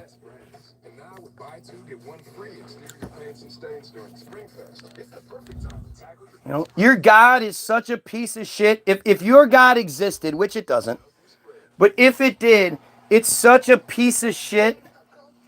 It's such a horrible, horrible creature.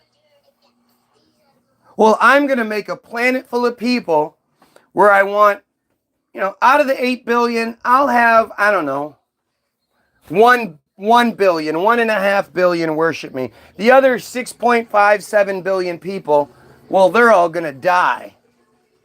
They're all going to burn in hell. But I want this one small group, this small fraction of people comparatively, I want them to worship me. Worship me and repent for your sins. It's so stupid. God has a plan for all of us. This person says God has a plan for all of us and then says raping is a terrible sin. In the next line. So isn't all the child rape part of God's plan? You actually believe in something that has a plan that includes the rape of children. Do you know how stupid you are? God is all about love. Sure, God needs more prayers because he's so insecure. Exactly. God needs you to worship him. Be careful because your words will send you to hell. Oh no, I'm not worried about my words sending me to hell. If I would get sent to hell because I don't support the rape of children, I'll take that. I'd rather be in hell than with some asshole that's literally right here watching children get raped. That has every angle, every perspective you can imagine of children being raped, crying, screaming, please stop. Little babies. There are little babies being raped all the time. Gordon Flowers exposes it. There are so many of these videos floating around the dark web and not even the dark web, through Instagram and all this shit, of literally babies being raped by adults. Those little babies must not be praying hard enough, or else it's part of God's plan for those little babies to be raped. God gave us free will, yep.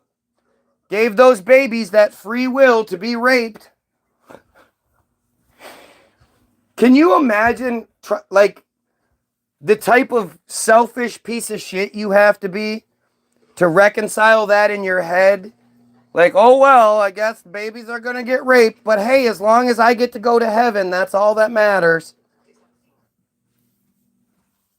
And of course, God has a plan, but if you're white, you can pray that he changes his plan, and he changes it. It changes its plan. He gave man the free will to raise that baby, and that man will burn in hell forever if he does not repent. Oh, but he can repent for it. Oh my God. What a piece of shit you are. You are a horrible piece of shit if that's what you believe.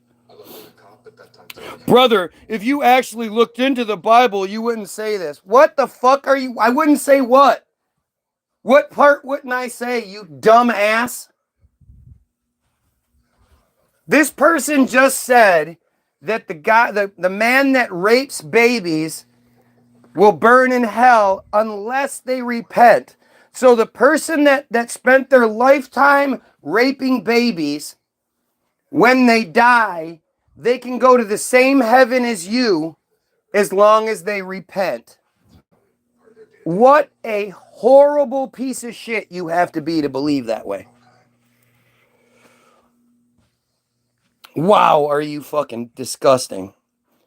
Don't take anyone's advice. Read the new... Oh, now we have to read the new language translation or whatever it is. Not the KJV. The new one. Who wrote that? When it comes to the new translations and shit like that, who wrote that? Who did that? Do you know? Do you know anything about that, or do you just believe it because you're stupid? How about when the Vatican sold... Exactly. For a long time, you could buy your way out of sins if you were rich enough. You could buy your way out of sins before you did them. So you could rape children as long as you paid for it. You are angry because your heart is empty. You need Jesus to fill your heart with his love. And then I won't be angry about children being raped. Do you not like these? You let these people talk and they say the worst things. You don't even have to say them about them. They'll say it themselves. Well, if I just accepted Jesus, then I wouldn't be angry about children being raped by clergy, because he's not. He's not mad. What a fucking piece of shit you are. Fuck you. Fuck you both. New Living Translation. It comes from the oldest Greek and Hebrew text. So basically, why don't you say you don't know? Oh, wait, because you're an arrogant piece of shit who supports pedophilia. Gotcha. Gotcha. Brother, Jesus loves you. You have so much hate in your heart, and I'm fucking proud of it. Fuck yeah. I have all the hate in the world for those that would rape children.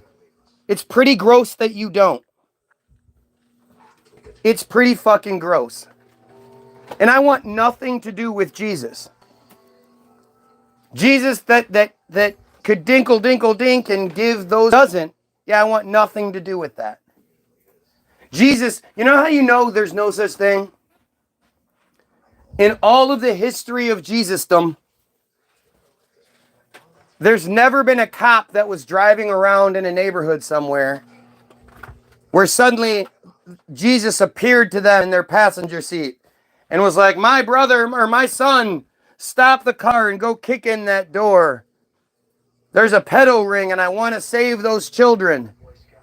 And despite having a warrant or despite having any sort of prior knowledge, the cop jumps out of the car, kicks in the door, and saves 11 children, 12, whatever, 20 children, whatever, who are part of this pedo ring, this human trafficking ring. And when asked, the cop goes, I had no idea. I was driving. Jesus appeared next to me, told me to do it, so I did it. And, I wouldn't change it. I wouldn't have it any other way.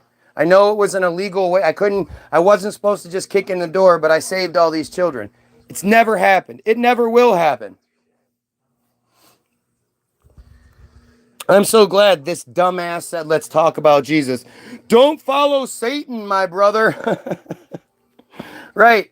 Because I don't believe in God or Jesus, but I believe in Satan. You know, because having the imaginary bad guy isn't any worse than having the imaginary good guy. Jesus don't allow raping. No, Jesus does. Jesus does. And then the people that supply the Jesus use the Jesus to protect themselves from prosecution when it comes to the rape. Funny how that works. So I'm done talking to Phil because Phil's a stupid fucking piece of shit, right? Because Phil has run out of shit to say, so now he's just recycling and going back to the first. Oh, well, no. You to Jesus. Oh, it's just going to be the same stupid thing. Satan separated you. Satan did it. Doesn't it sound like I'm talking to a child? No, it wasn't the people. It was Satan did it. Okay. Like, there's no such thing as Satan. There's no such thing as God. There's no such. It's all fake J bullshit. You know? I just, ever since I was young, like young, I never understood how people know that the church is constantly raping children and yet they allow it.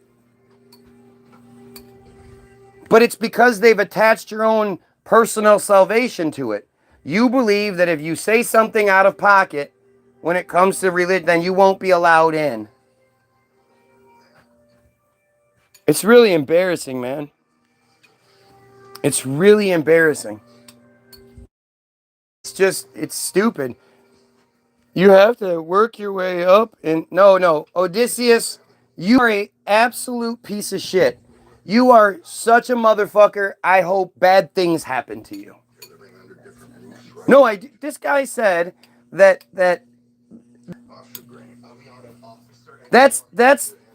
that's a piece of shit on levels I can't think that way. I do. I hope that you experience that rape that you're so, nonchalant about.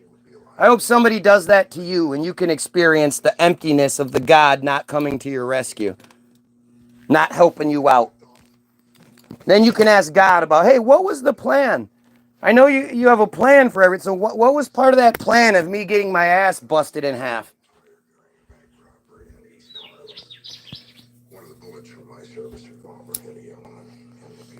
I'm not saying you're dumb. No, I'm saying you're dumb. You're a dumb piece of shit. You're a piece of shit. And again, I hope bad things happen to you. I hope bad things happen to all of you. All of you. Anybody who's not supporting the elimination of pedos, the elimination of this cult, you're a piece of shit. And I hope the bad things happen to you. Yeah. Anyway, that's enough. Go get your free download, www.the-bilderberg, bilderberg-group.com. Everything's free. Free to listen to, free to download. You can donate if you want to, but it's free. It'll ask you how much you want to pay to download it. You can put $0 when it's free. I'm going to also include a link to Hollywoodism, which is the explanation. It explains everything. It tells you everything you need to know. It's an hour and a half movie on YouTube, and if it doesn't answer all your questions, you're not paying attention. And I'm going to leave you a link to our newest song, Nice Try Diddy, on Facebook so you can see the video, you can see other videos, blah, blah, blah.